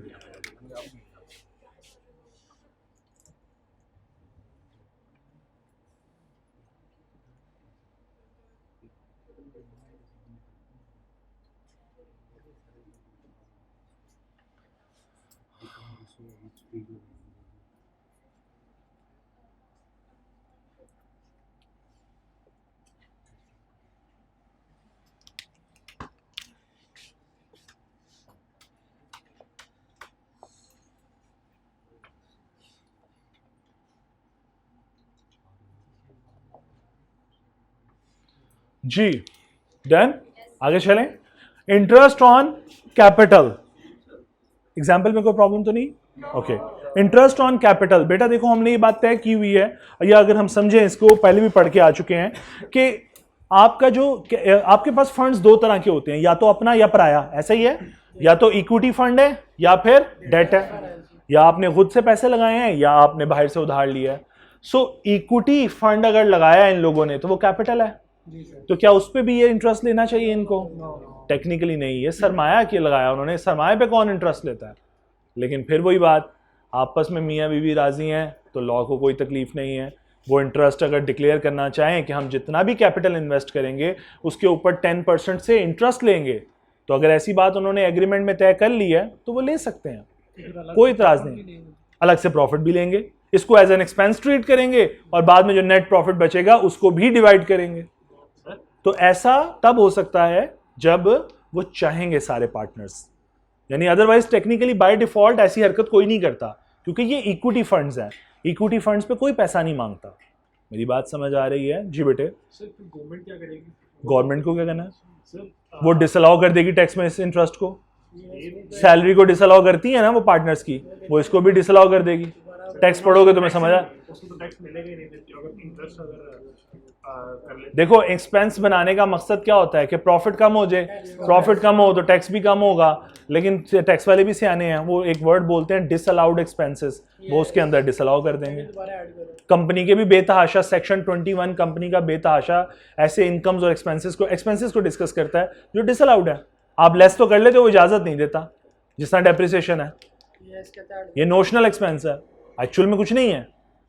एक एंट्री बनाते हो ना, depreciation expense, debit, accumulated credit, क्या हुआ है? एसेट तो वहीं पड़ा हुआ है। सो है क्या एक्सपेंस? क्या है? नोशनल एक्सपेंस है, फिक्टिशियस है, ठीक है, तो वो निकाल देगा, वो अलाउ ही नहीं करेगा तुम्हें। तुम्हारी इनकम अगर एक एक्सपेंस निकाल दिया तो इनकम क्या होगी? बढ़ जाएगी। वो कहेगा टैक्स डेप्रिसिएशन अलाउ कर लो, वो टैक्स डेप्रिसिएशन देता है। फाइनेंस कॉस्ट कर देते हैं, निकाल देते हैं। सॉरी नहीं, फाइनेंस कॉस्ट अलाउड होती है, क्यों नहीं होती है? इंटरेस्ट एक्सपेंस अलाउड होता है, ये वाला इंटरेस्ट अलाउड नहीं करेगा, क्योंकि पार्टनरशिप की प्रोविजन, एओपी की टैक्सेशन अलग है, कंपनी की टैक्सेशन अलग है, इंडिविजुअल की टैक्सेशन अलग है। तो टैक्स में जाके पढ़ लेना तीनों टैक्सेशन, इंडिविजुअल, कंपनी और एओपी। एओपी फर्म को कहते हैं, ठीक है, एसोसिएशन ऑफ पर्संस को, तो उसमें वो निकाल देगा। सर जो डिस्पोजल पे लॉस होता है वो भी इंक्लूड नहीं डिस्पोजल पे लॉस होता है वो भी इंक्लूड नहीं, नॉट अलाउड। वो नहीं, उन केस में जो अकाउंटिंग लॉस होता है वो ऐड बैक हो जाता है। अकाउंटिंग गेन लॉस को आप निग्लेक्ट कर दोगे, टैक्स गेन लॉस कैलकुलेट करोगे, फिर वो टैक्स गेन या लॉस ऐड या लेस होता है। नहीं समझ आई? कोई बात नहीं, आगे जाके समझ लेना। समझाना ही चाह रहा हूं, कोई भी अकाउंटिंग का ट्रीटमेंट वो अलाउ नहीं करता, वो टैक्स ट्रीटमेंट अलाउ करता है। आप टैक्स के मुताबिक अलहदा से कैलकुलेशंस करते हो, अलहदा से एसेट रिकॉर्ड करते हो, अलहदा से डेप्रिसिएशन, जिसे टैक्स डेप्रिसिएशन कहा जाता है, वो निकालते हो। उसके बाद कोई गेन लॉस आए तो वो टैक्स का गेन या लॉस होता है, वो अलाउ होता है, या तो वो ऐड हो जाता है इनकम में या लेस हो जाता है।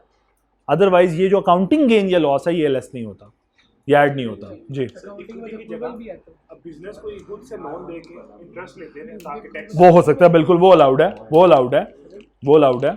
चलो अच्छा, एक और छोटी सी बात, एक रिस्ट्रिक्शन और लगा दी कि अगर तुम ऐसा तय कर लो, ऐसा तय कर लो तो ये बर्डन तुम बिजनेस के ऊपर डाल सकते हो कि 10% हम लोग इसके ऊपर इंटरेस्ट भी लेंगे, लेकिन याद रखना अगर बिजनेस प्रॉफिटेबल होगा तो इंटरेस्ट लेस होगा, वरना ये इंटरेस्ट डिसअलाउ हो जाएगा। बात समझ आई है? अगर बिजनेस प्रॉफिटेबल होगा तो इंटरेस्ट चार्ज हो सकता है, अदरवाइज चार्ज नहीं होगा। जरा पढ़ते हैं, या पे नहीं होगा, पे कह लें, पे नहीं होगा। ठीक है, अच्छा हम ये टैक्स की बात नहीं कर रहे, हम लॉ की बात कर रहे हैं, टैक्स की बात नहीं कर रहे। टैक्स का ट्रीटमेंट आप वहां जाके पढ़िएगा, एओपी की टैक्स ट्रीटमेंट। ठीक है, सो वो कहता है ये प्रॉफिटेबल होना चाहिए बिजनेस को। जरा पढ़ता हूं, कहता है जी, no partner is allowed to receive any interest on capital as a general rule because a partner is not a creditor of the firm, he is a equity owner. Interest on capital is allowed only when agreed among the partners. अगर तय कर लें, where a partner is entitled to interest on capital subscribed investment by him, such interest will be payable out of profit earned by the firm। तो सिर्फ profit होगा तो हम ये इंटरेस्ट पे करेंगे, अदरवाइज ये इंटरेस्ट पे नहीं होगा और ना ही ये पेएबल क्रिएट होगा, क्योंकि आप एंट्री क्या करते हो, इंटरेस्ट एक्सपेंस टू पेएबल। तो भाई ये इंटरेस्ट एक्सपेंस ही नहीं मान रहा तो पेएबल काहे का? सो बिजनेस के ऊपर बर्डन नहीं आएगा। जी एग्जाम्पल बढ़िए प्लीज, एग्जाम्पल 15, यानी दो शर्तें बताई हैं प्लीज। एक तो इंटरेस्ट होता नहीं, और अगर हो जाए तय कर लो तो याद रखना प्रॉफिट होगा तो पे करोगे, वरना पे नहीं करोगे।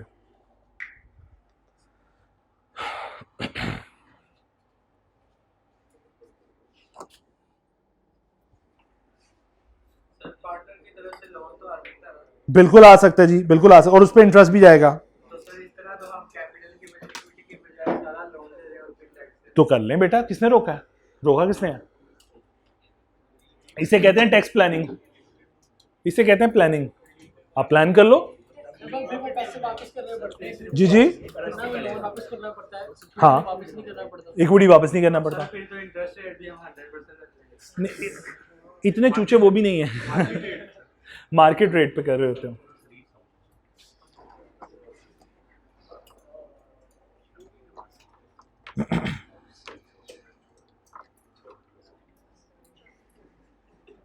जी please, interest on capital done. Example की समझ आई है? ऊपर से तो नहीं गुजरी ना? चलो, अगर इसके साथ ये तो हो गया इंटरेस्ट के लिए दो प्रिंसिपल, पहले तो ये होगा नहीं, अगर हुआ तो प्रॉफिट में से पे करेंगे।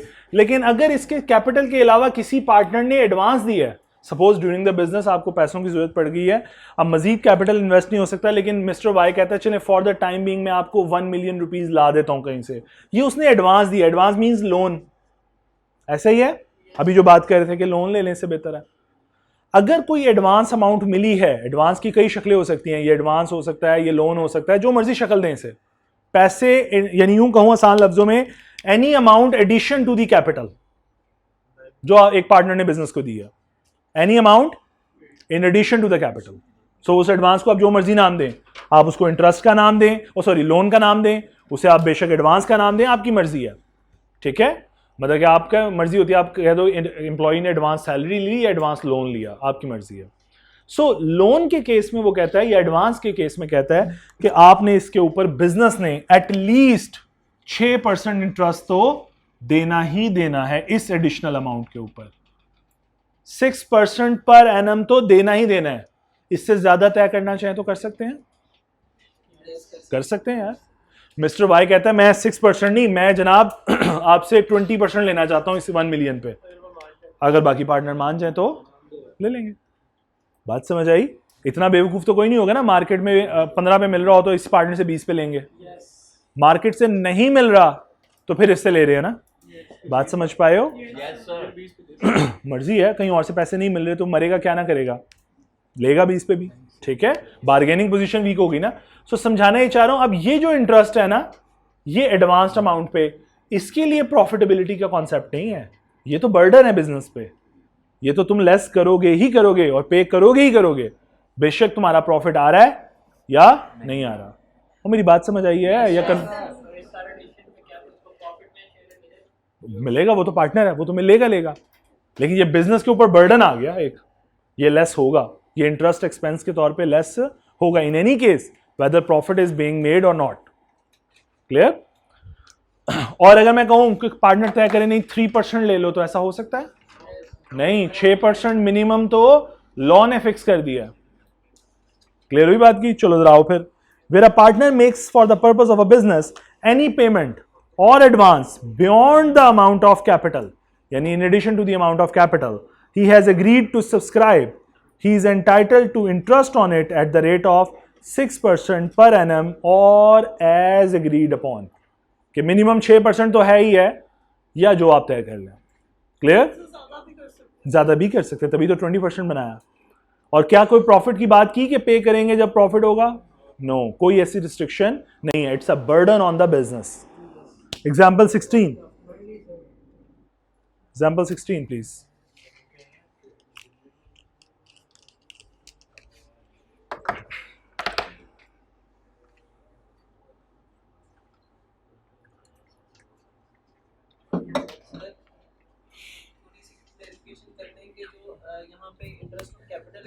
अगर पार्टनर्स राजी हैं कि पे करेंगे तो वो आफ्टर द टैक्स पे करेंगे, जो प्रॉफिट पैट आएगा उस पे करेंगे? नहीं, बिफोर टैक्स पे करेंगे। क्या हो गया? इंटरेस्ट एक्सपेंस तो है, लेकिन पे नहीं करेंगे अगर लॉसेस चल रहे हैं। मतलब अगर आपका प्रॉफिट ही नहीं आ रहा तो फिर आप उसमें वो बर्डन भी ऐड कर दोगे, वो बर्डन कंसिडर ही नहीं हो रहा लॉ की नजर में। सर, ये जो इंटरेस्ट ऑन कैपिटल और इससे नीचे वाला ये एडवांस लोन फ्रॉम पार्टनर है, इसमें एडवांस लोन फ्रॉम पार्टनर में से वो कह रहे हैं कि इंटरेस्ट जो है वो 6%, ठीक है। तो अब ऊपर कैपिटल वाली में बात कर रहे हैं कि वो अगर क्लेम करेगा तो वो कहेगा कि there is no interest on capital. तो ये किस तरह इन दोनों के बीच में मैचिंग हो रही है? मतलब किस तरह वहाँ इंटरेस्ट पे हो रहा है, यहाँ पे नहीं हो रहा है, यहाँ पे 6% हो रहा है। इंटरेस्ट की ट्रीटमेंट सेम है दोनों के केस में। एक केस में बस ये प्रिविलेज दिया जा रहा है कि अगर प्रॉफिटेबल बिजनेस नहीं है तो उस पर मजीद बर्डन मत डालो। ये बर्डन नहीं है एक्चुअली, नहीं समझे बात। ट्रीटमेंट सेम है इंटरेस्ट की, जो आप बेशक कैपिटल की सूरत में लगा के कर लो या एडवांस की सूरत में, वही एंट्री है। इंटरेस्ट टू पेएबल, ठीक है, एक्सपेंस टू पेएबल, वही एंट्री है। लेकिन सिर्फ आपको ये समझाया जा रहा है कि ये एंट्री पास तब मत करना जब तुम प्रॉफिटेबल बिजनेस ना हो। किस केस में? इंटरेस्ट ऑन कैपिटल के केस में। क्यों? क्योंकि बिजनेस का बर्डन, देखो एक बर्डन है ही नहीं, तुमने एक नोशनल बर्डन बनाया, एक आर्टिफिशियल बर्डन क्रिएट किया कि भाई हमें भी दो 10%। हालांकि तुम सरमायादार हो, तुम कैपिटल इन्वेस्ट कर रहे हो, कैपिटल पे क्यों ले रहे हो? तो फिर उस दिन उसमें एंट्री ना पास करो फिर वो वाली, अगर प्रॉफिटेबल बिजनेस नहीं है। जी, बैंकरप्सी के केस में क्या मतलब सिचुएशन होगी कि कैपिटल अगर उसने इंटरेस्ट पे, तो बैंकरप्सी में क्या मतलब? आपको अपना क्वेश्चन क्लैरिफाई करो, क्या पूछना चाह रहे हो? अगर लोन दिया उसने एडवांस, तो अगर लॉस हो गया बिजनेस को, ठीक है, तो वो इंटरेस्ट नहीं ना देगा, बैंकरप्ट हो गया। कौन बैंकरप्ट हो गया? बिजनेस बिजनेस बैंकरप्ट हो गया। अच्छा आप बताइए। तो वो मतलब बिजनेस लोन उसके वापस नहीं ना करेगा? नहीं, खत्म गया, क्रेडिटर नुकसान में रहेगा। पार्टनर बीइंग अ क्रेडिटर नुकसान में रहेगा। नहीं सर, उसके एसेट बेस के जो लोन दिया है, जो एडवांस दिया वो तो देखो सेटलमेंट जब होगी ना, जब सेटलमेंट, तब कहा जाएगा कि अच्छा इतना शेयर आया हुआ है, लेकिन पहले तो बिजनेस का लोन देख रहे हो ना, बिजनेस के डेफिसिट देख रहे हो, तो वो तो बिजनेस के डेफिसिट ऐसे निकले एसेट माइनस लायबिलिटी। गौर करो जरा, देखो बिजनेस का डेफिसिट कैसे निकलेगा? एसेट माइनस, वैसे ये क्वेश्चन रेलिवेंट है इधर। ये डेफिसिट आ गया, डेफिसिट आया 500 मिलियन का। अब ये 500 मिलियन का मतलब है, ये डेफिसिट का मतलब है ये वो पैसा है जो बिजनेस ने लोगों का देना है, और उन लोगों में आप भी शामिल हो एज अ पार्टनर जिसने एडवांस दिया हुआ है। समझ लो पहले बात क्लियर हुई है बात की। क्या ये क्वेश्चन क्या था? देखो ये कह रहा है कि मैंने ये लोन दिया हुआ वाई ने, तो वाई इसी लिस्ट में लगा हुआ है लाइन में। ये 500 मिलियन लोगों का देने वाला है, तो आप भी इसी लिस्ट में खड़े हो। अब आते हैं बाद, ये एसेट, ये 500 मिलियन आना कहां से है? पार्टनर से। तो बस होगा ये कि एक्स वाई जी की पर्सनल प्रॉपर्टीज बिकेंगी, उनसे बिक के जो पैसा आएगा उसमें एक्स को भी दोबारा से वाई को थोड़ा हिस्सा मिल जाएगा। समझ आई कुछ बात की?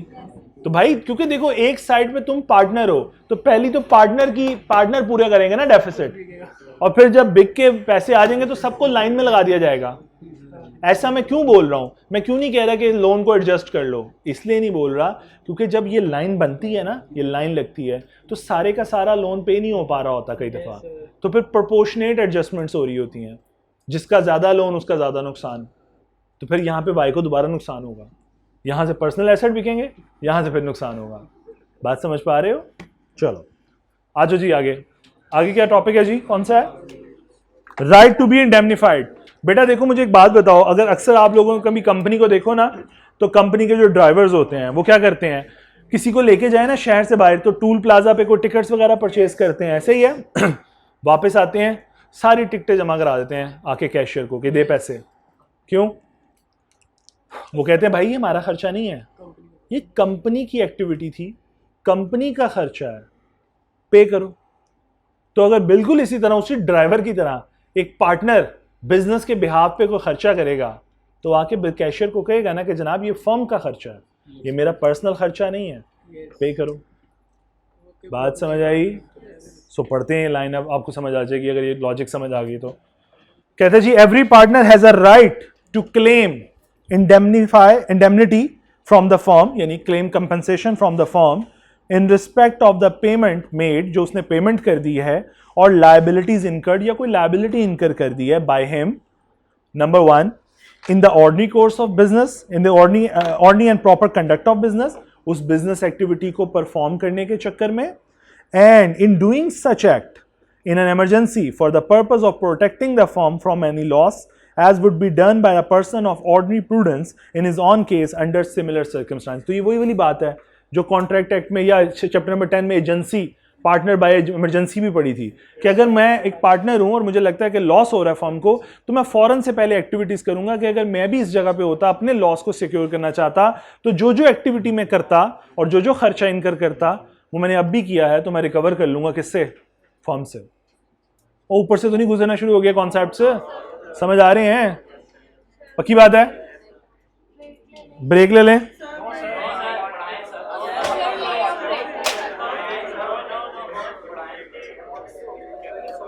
अच्छा जी, हम लोगों ने प्लीज, हम लोगों ने अब बस एक लास्ट टॉपिक रह गया मेरा ख्याल है पढ़ने वाला, राइट?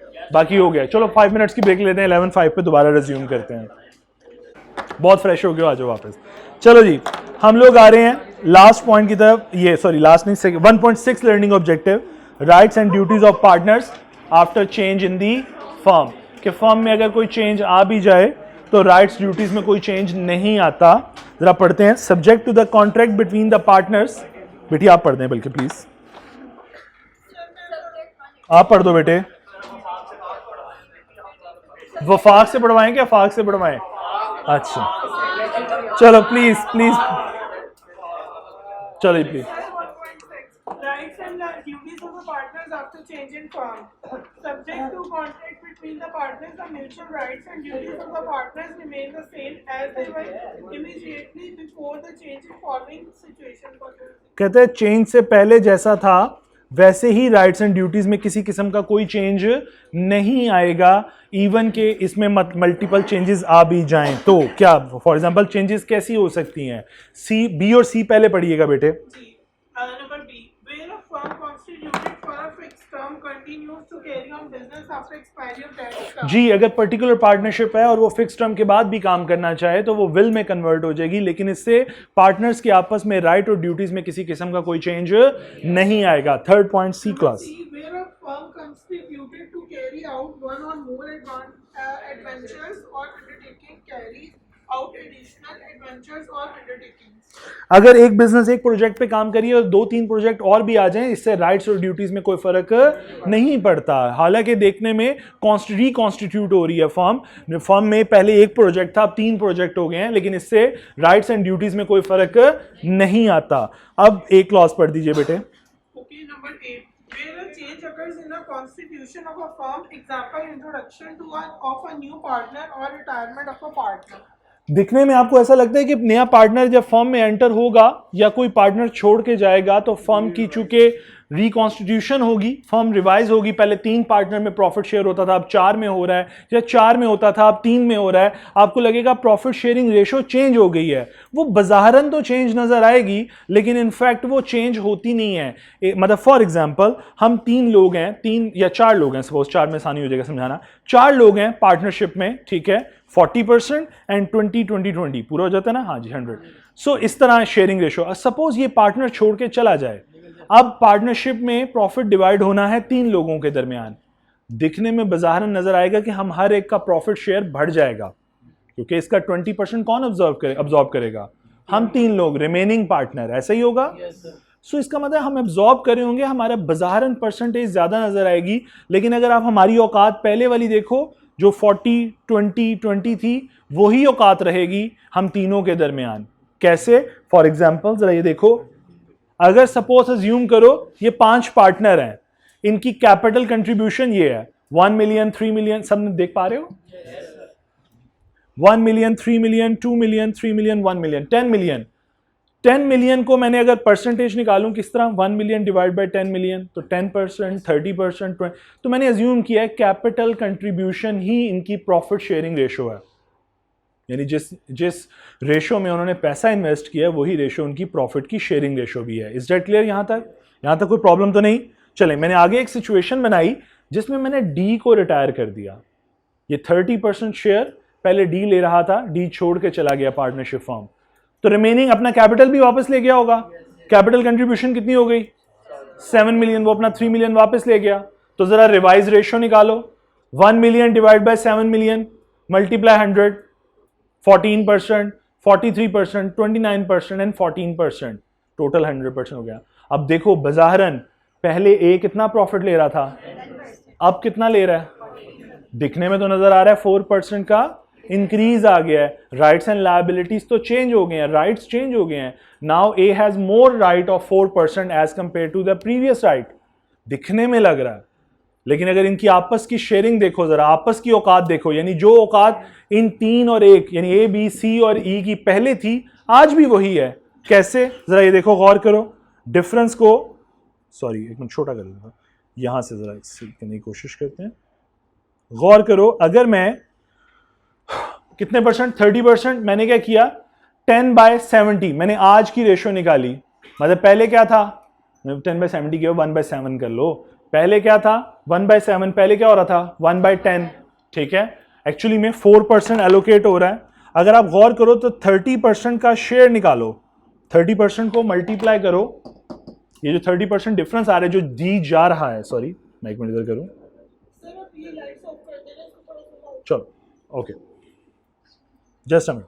देखो ये 30% जा रहा है, ठीक है, ये जाएगा, इसका शेयर कौन खाएंगे? बाकी ए कितने परसेंट खाएगा? 4% गालबन, ठीक है, ऐसे ही है। बल्कि एक मिनट ठहरो, मैं इसको एक और तरीके से समझाता हूं। रुको 1 मिनट, सिर्फ रुको, सिर्फ 1 मिनट होल्ड करो।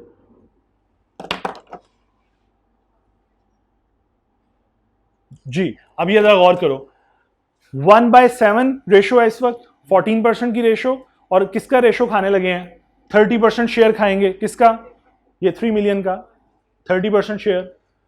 तो जरा 30% को इस न्यू रेशो में डिवाइड करके देखो।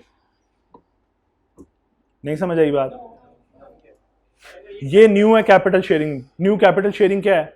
1, 3, 2 और 1, यही है। आज रेशो क्या बन रही है? 1/7, ऐसा ही है। ए की, बी की 3/7, सी की 2/7 और डी की 1/7। कितना शेयर छोड़ के जा रहा है? 30%। सो ये 30% ऐसे डिवाइड होने लगा इनके दरमियान। दिखने में लगेगा कि ये 10 से 14% पे पहुंच गया है, बट एक्चुअली में उनकी औकात आज भी वही है, आपस की औकात। कहने को आज अगर ये 14% पे है तो देखो ये पहले 10 पे था, 30 पे ये था, ये भी तो 43 पे चला गया।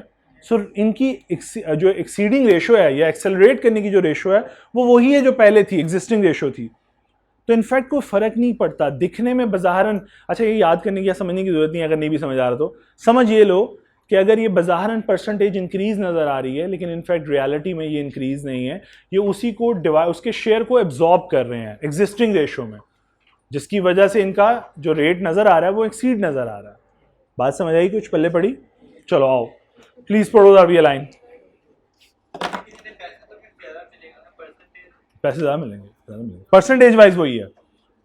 तो चलो पढ़ दो आगे जरा प्लीज। एग्जाम्पल 21 पढ़ो, एग्जाम्पल 21 पढ़ो प्लीज।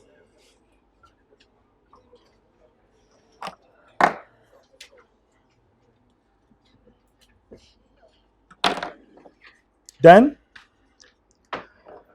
प्रैक्टिस क्वेश्चन 1 जो है, एग्जाम्पल डन। प्रैक्टिस क्वेश्चन 1 जो है वो लर्निंग ऑब्जेक्टिव है, वो आप खुद पढ़ लीजिएगा। 2 जो है ये पास पेपर है, ऑटम 2017 का पास पेपर है। Question number 4 part B, question number 4 part B. Practice question 3 जो है ये भी लर्निंग ऑब्जेक्टिव है, 4 भी लर्निंग ऑब्जेक्टिव है। 5B 6 पे आइए, ये ऑटम 2019 का पास पेपर है। Question number 4 part C. और प्रैक्टिस क्वेश्चन 7 जो है ये स्प्रिंग 2017 का पास पेपर है। Question number 4 part B. 7 का बेटा स्प्रिंग 2017 का क्वेश्चन नंबर 4 पार्ट बी।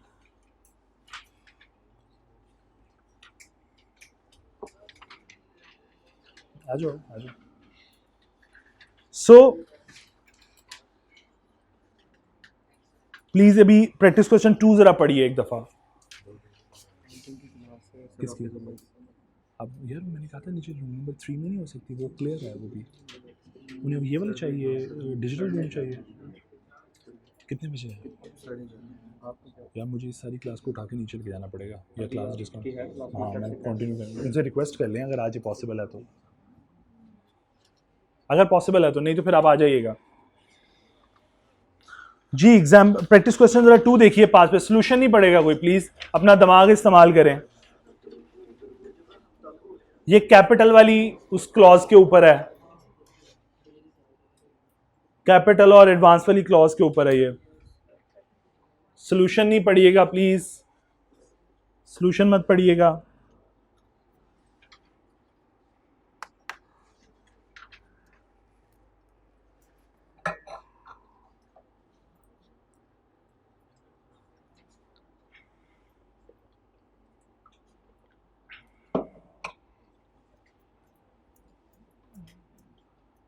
जी समझ आ गया सवाल? डिस्कस करने की जरूरत है?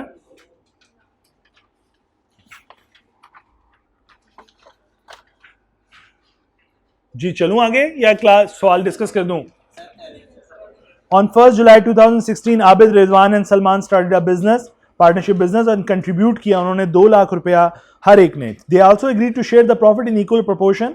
Abid in addition to his capital contribution, Abid ने 1 लाख रुपया एडवांस भी दिया है to one of the supplier, ठीक है, as a security deposit.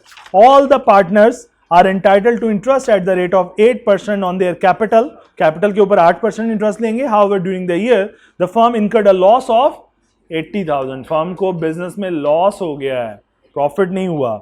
Under the provision of partnership act 1932 state the amount of interest if any payable to each partner. जी क्या interest on capital payable होगा अगर business loss में है? 80,000 का loss, इसका मतलब है इंटरेस्ट ऑन कैपिटल तो नहीं कैलकुलेट होना। हाँ एडवांस जो दिया उस पर कितने परसेंट? 6% एडवांस पे कैलकुलेट होगा। चलें अब जरा एक दफा सोल्यूशन देखिए प्लीज। इसलिए कि इंटरेस्ट ऑन कैपिटल है और बिजनेस लॉस में है, बिजनेस लॉस में है।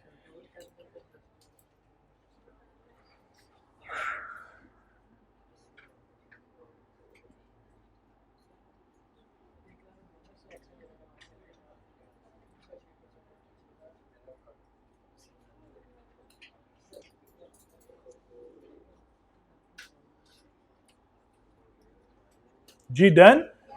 प्रैक्टिस क्वेश्चन 3 देखिए जल्दी से, लर्निंग ऑब्जेक्टिव है, सोल्यूशन कोई नहीं पड़ेगा प्लीज। मैं चाह रहा हूं आप यहीं पे थोड़ी जो प्रैक्टिस करनी है करके जाएं, ताकि आप लोगों को ये फील ना हो कि घर से इतने सवाल हैं जो करने हैं। और देखिए जो अगर ये पास पेपर के क्वेश्चन है तो इतना ही इजी सवाल होता है, लेकिन स्टूडेंट अंडरस्टैंड नहीं करते प्रॉपरली उसको।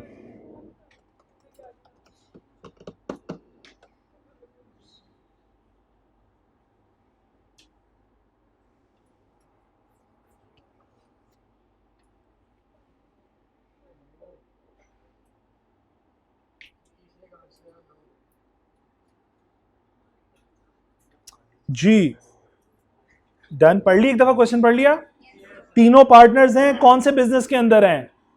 क्लोथ के बिजनेस में, राइट, गारमेंट्स के बिजनेस में जो भी। The firm bought a plot of land from shining star limited, ठीक है जी, फर्म ने एक लैंड परचेज की है।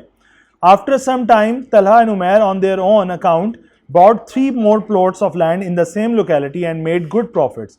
Sohail on becoming aware of such profits sued Talha and Umair for his share. उसने कहा ये तो तुमने लैंड में प्रॉफिट बनाया है, ये मुझे सरेंडर कर दो, ये फर्म का प्रॉफिट है। जी क्यों? अच्छा, और क्या बिजनेस? सबसे पहले देखो क्लोथिंग बिजनेस था, जबकि दोनों पार्टनर्स लैंड या प्रॉपर्टी में इन्वेस्ट कर रहे हैं। इसका मतलब कंपीटिंग बिजनेस नहीं है, ठीक है। और अगर हम ये अज्यूम करें कि पार्टनरशिप एग्रीमेंट के अंदर कोई रिस्ट्रिक्शन इंपोज नहीं है, तो ये बिजनेस करना और ये प्रॉफिट बनाना रिस्ट्रिक्शन नहीं है, प्रॉब्लम नहीं है। Is that clear? सो फिर क्या सरेंडर करेंगे वो लोग? Not at all. चलो जी आगे चलते हैं। प्लीज एक दफा इस एग्जाम्पल को भी पढ़िए, प्रैक्टिस क्वेश्चन 4 भी जरा जल्दी से पढ़िए, सीक्रेट प्रॉफिट के ऊपर है। Practice question 4।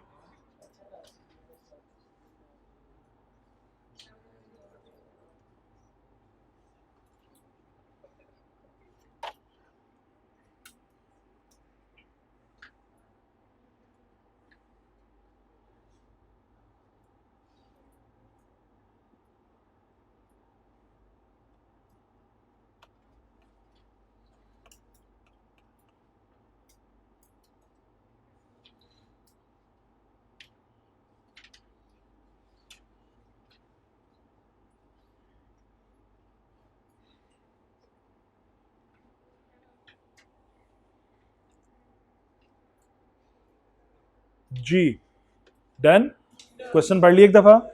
जी क्या हुआ? गुल, रजा एंड समी 3 पार्टनर्स हैं जीआरएस गारमेंट्स में। Raza discovered that the supplier MP offer reasonable rates for consumable store and put forth a resolution that MP should be included in the firm list of supplier. MP is owned by Gul and managed by his brother, but Gul did not disclose the fact. जी गुल actually में उसको own करता है, ठीक है। वो एक vendor का बिजनेस, वेंडर का काम क्या है? उसने सप्लाई करनी है रॉ मटेरियल से। सो गुल मैनेज, उसका भाई मैनेज करता है उसको। गुल ने ये बात डिस्क्लोज नहीं की। When Raza and Sami becomes aware of the fact, जब उन दो बाकी रिमेनिंग पार्टनर्स को पता लगा, इससे व्यक्ति को ये बात समझ आती है कि कंसेंट ऑफ ऑल पार्टनर्स नहीं है। They asked Gul to share with them the profits earned by MP on transaction with GRS, ठीक है। जो भी आपने प्रॉफिट कमाया जनाब, वो प्रॉफिट हमें सरेंडर कर दें। Under the provision of partnership act 1932 कहता है डिस्कस करें whether Gul is bound to share the profit as demanded by Raza and Sami. जी बताइए, क्या वो सरेंडर करेगा प्रॉफिट? अगर प्रॉफिट हुआ तो नहीं, प्रॉफिट तो है, वो बता रहा है कि क्या प्रॉफिट सरेंडर करेगा। क्यों? रीजन भी बतानी अपने डिसीजन की। इंफॉर्मेशन डिस्क्लोज नहीं की और क्या किया है? सीक्रेट प्रॉफिट बनाया है फर्म के साथ बिजनेस कनेक्शन से, ठीक है। तो क्या हुआ? सीक्रेट प्रॉफिट क्या करना चाहिए? सरेंडर करना चाहिए। जी सोल्यूशन पढ़िए एक दफा, यही है, सोल्यूशन पढ़ लो एक दफा।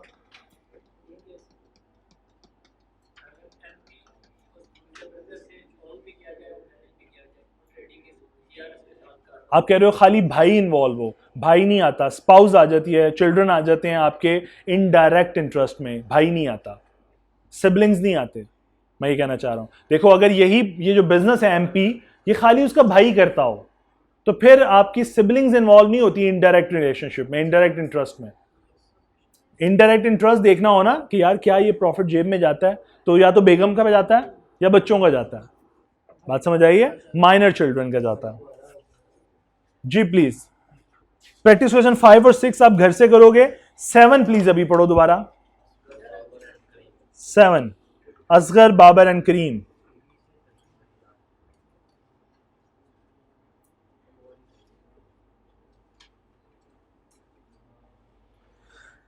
क्वेश्चन पढ़िए प्लीज।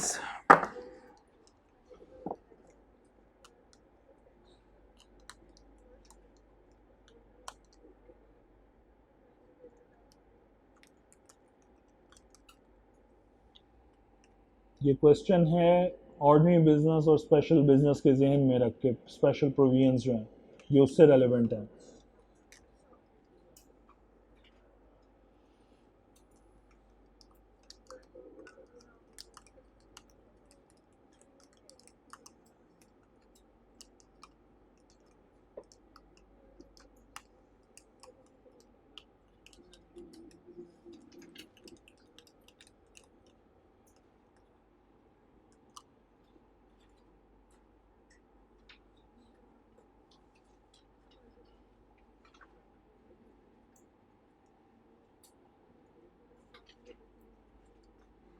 जी done.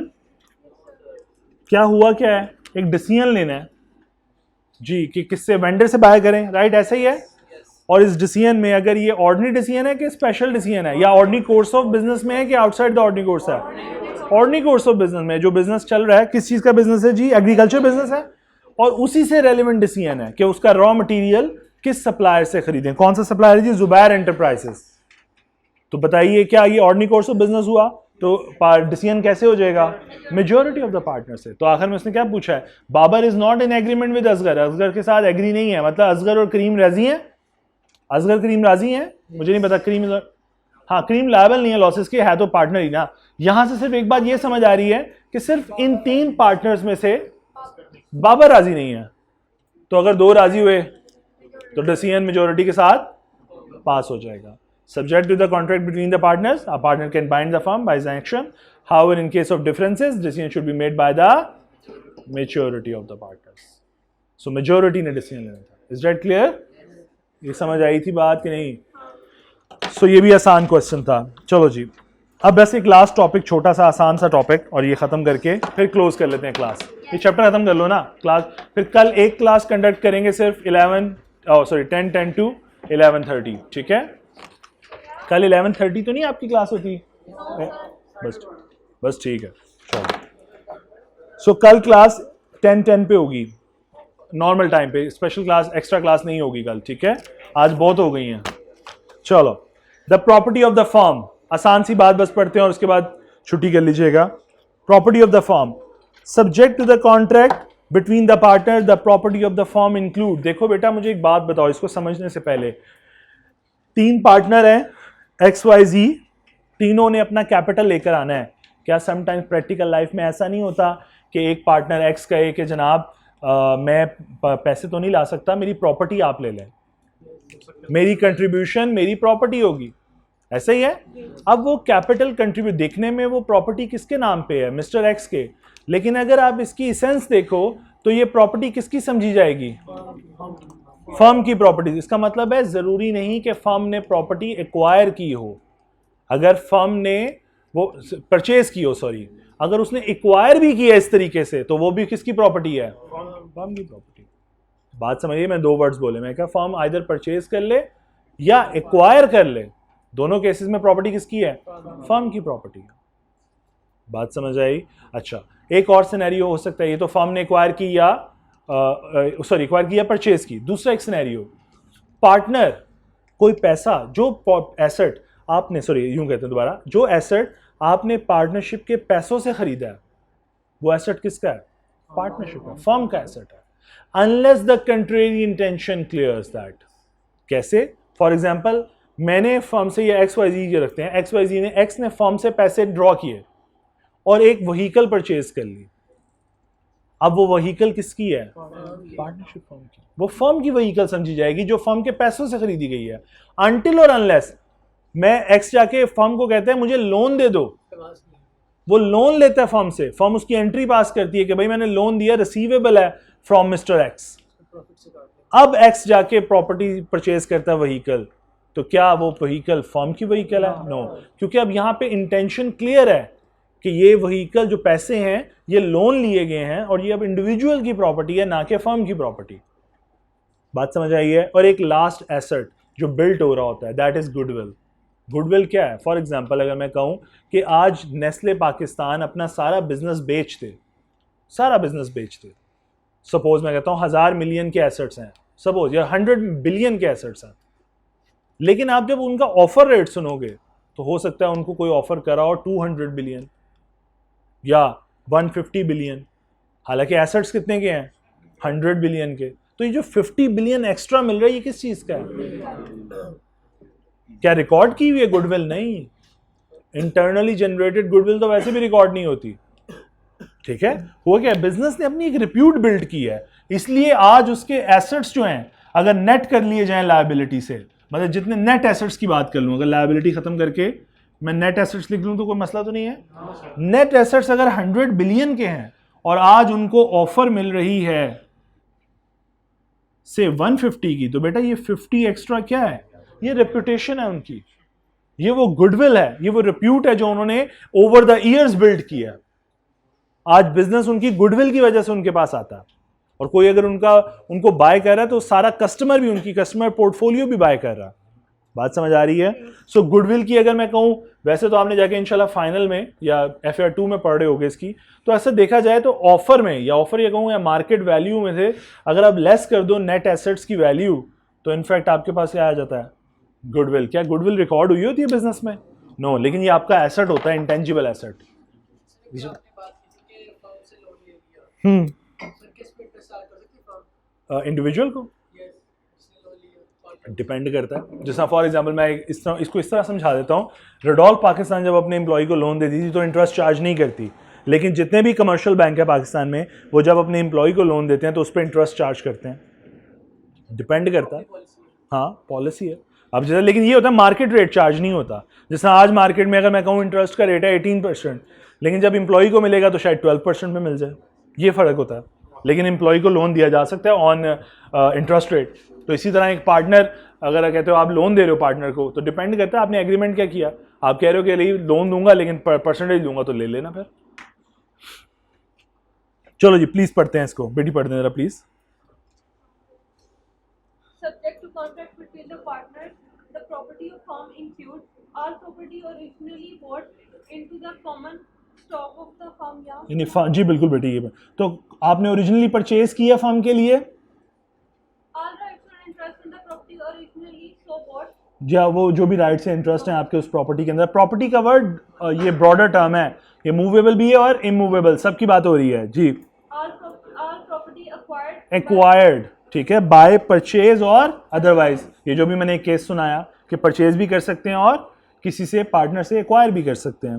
Buyer for the firm and all rights and interest in any property so acquired ठीक है, and goodwill of the business of firm. तो ये सारी चीजें, चारों चीजें किस में फॉल कर रही हैं? डेफिनेशन में किसकी, कि फर्म की प्रॉपर्टी क्या होगी। जी प्लीज आगे। Unless any contrary intention appears, any property purchased with a partnership money without other partners' consent will be deemed to be partnership property. जी, ये बात समझ आई जो मैंने अभी एग्जांपल समझाई व्हीकल परचेज की, कि आपने दूसरे पार्टनर की कंसेंट के बगैर पैसा निकाला और व्हीकल परचेज कर ली, तो वो व्हीकल किसकी है? फर्म की। अनलेस के कंट्रेरी इंटेंशन अपीयर्स, कि आपके लोन इशू किया गया, आपने लोन से एक्वायर किया, तो वो आपका लोन है, वो आपकी इंडिविजुअल प्रॉपर्टी है। Is that clear? चलें प्लीज, गुडविल के केस में पहला पैरा ना पढ़ें बेशक, सिर्फ आखिरी लाइन पढ़ दें। Goodwill can be thought of as the value of business as a whole less aggregate value of the identifiable net asset. So value of the business mean market value less, कहता है aggregate value of identifiable net assets. तो net asset less कर दें तो goodwill बन जाती है। चलें एग्जांपल 22, 3, 4, 5 प्लीज पढ़िए। 22, 3, 4, 5।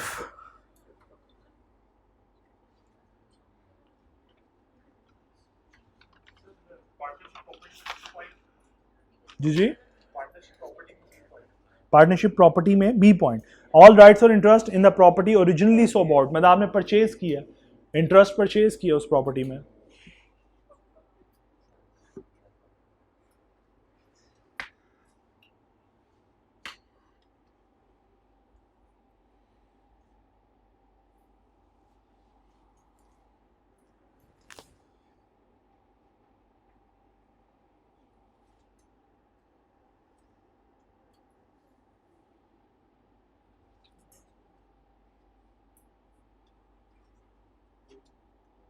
जी एग्जाम्पल्स, मनीज होगा, मनी, मोनीज क्या होता है?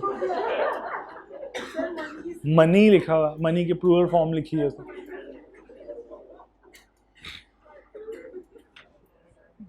पैसे को कहते हैं बेटा।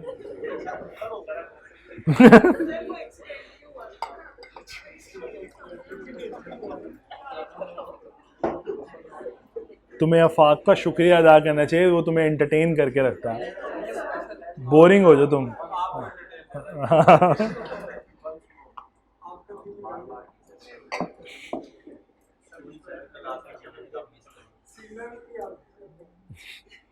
प्लीज प्लीज पढ़ लो, एग्जाम्पल पढ़ लो, 25 तक एग्जाम्पल डन। चलो आगे आओ फिर। Application of the property of the firm. जनाब फर्म की प्रॉपर्टी है तो ड्यू केयर तमीज से इस्तेमाल करो, फर्म के पर्पस के लिए इस्तेमाल करो, ठीक है। मतलब फॉर एग्जांपल तुम्हें फर्म ने लैपटॉप दिया है तो उस पर फिल्में देखने के लिए नहीं दिया, फर्म के काम के लिए दिया है तुम्हें, ठीक है। So subject to the contract, और अगर तुमने फर्म के पर्पस के लिए इस्तेमाल ना किया और कोई लॉस हुआ तो तुम बियर करोगे। Is that clear? Subject to the contract between the partners, it is the duty of every partner to use the property of the firm, please बेटे, exclusively for the purpose of the business, business के purpose के लिए इस्तेमाल करो। No partner should use property for his personal benefit, अपने personal benefit के लिए आप इस्तेमाल नहीं करोगे। Please example 26 पढ़िए। मतलब फॉर एग्जाम्पल आपको फर्म वालों ने गाड़ी दी है, वही कंपनी मेंटेन्ड व्हीकल मिली है और आपने पकड़ के उबर चलानी शुरू कर दी है, तो उबर से आने वाला जो प्रॉफिट है वो फर्म का प्रॉफिट समझा जाएगा। जी जी बिल्कुल, वो इजाजत होती है। चलो जी प्लीज पढ़िए जरा एक दफा एग्जाम्पल 26 डन। और यहां से कुछ क्वेश्चन करा के भेजूंगा, ऐसे नहीं भेज रहा, अभी 5 मिनट और लूंगा आपके, सिर्फ नहीं प्रैक्टिस क्वेश्चन करा के भेज रहा हूं कुछ। प्रैक्टिस क्वेश्चन 8 आप क्लास होमवर्क के तौर पे कर लीजिएगा, बल्कि आप पढ़ लें 8 एक दफा पढ़ें, देखें एक ही बात पूछी गई है बार बार, इस टॉपिक में से कितनी बार क्वेश्चन आया वो आप देखें। प्रैक्टिस क्वेश्चन 8 पढ़िए जरा, देखें वही बातें नहीं पूछी, नरेट कर दें, एक छोटी सी कहानी बनाई है और उसके साथ वही बात लिंक कर दी है।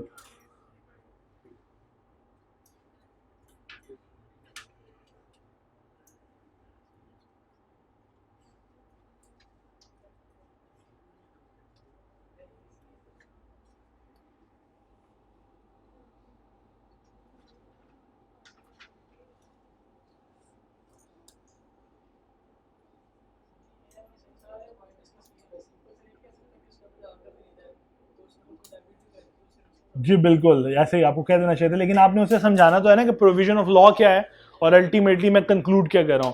देखो उसने किया क्या इस एग्जांपल के अंदर, जरा गौर करो, अगर सामने ओपन हो जाए हमारे, कुछ नहीं, एक शॉप परचेज की है और जो ही पार्टनरशिप ने उसे पैसे दिए हैं साथ ही उसके अकाउंट को क्या कर दिया है, डेबिट कर दिया, मतलब रिसीवेबल स्टैंड कर लिए कि भाई इससे पैसे लेने हैं। तो अब ये किसकी प्रॉपर्टी है? कंट्रेरी इंटेंशन क्लियर है? तो इसका मतलब प्रॉपर्टी किसकी होगी? इंडिविजुअल की के पार्टनर फर्म की? इंडिविजुअल की। फर्म की प्रॉपर्टी नहीं समझी जाएगी, फर्म ने तो फौरन से पहले कह दिया, लोन दिया उन्होंने। वो कंक्लूजन यही है कि मैं गलत बोल रहा हूँ? यही कंक्लूजन है ना। देखो फर्म ने पैसे दिए और लोन खड़ा कर दिया कि यार ये लोन है जी, अब जो इस पर्सन से रिकवर करना है, या रिसीवेबल है जो इससे रिकवर करना है। क्लियर? अगला प्रैक्टिस क्वेश्चन 9 जो है ये स्प्रिंग 2016 का पास पेपर है, क्वेश्चन नंबर 4, स्प्रिंग 2016 का पार्ट क्वेश्चन नंबर है, क्वेश्चन नंबर 4। प्लीज जरा पढ़िए, देखें वही क्वेश्चन दोबारा टेस्ट हुआ।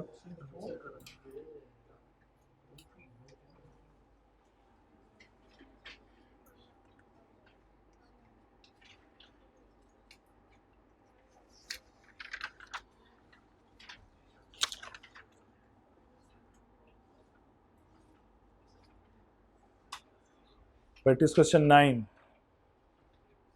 फिर एक छोटी सी उसने केस बनाने की कोशिश किया और साथ ही उसने आपसे पूछ लिया कि बताओ जी कि पार्टनरशिप की प्रॉपर्टी है या नहीं है।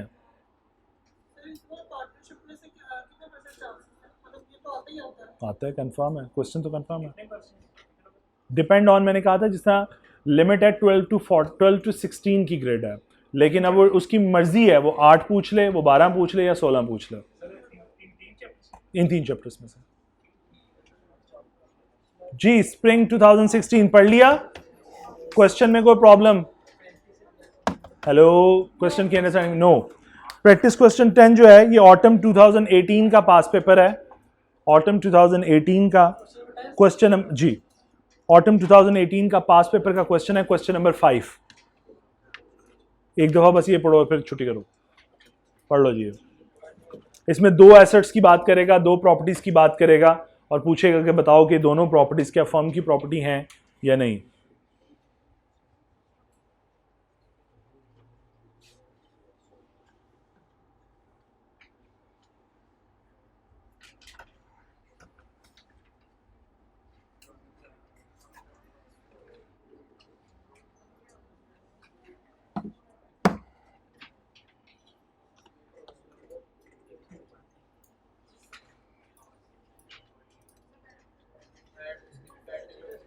जी, मेरी भी बैटरी लो हो गई है जी। हो गया क्वेश्चन?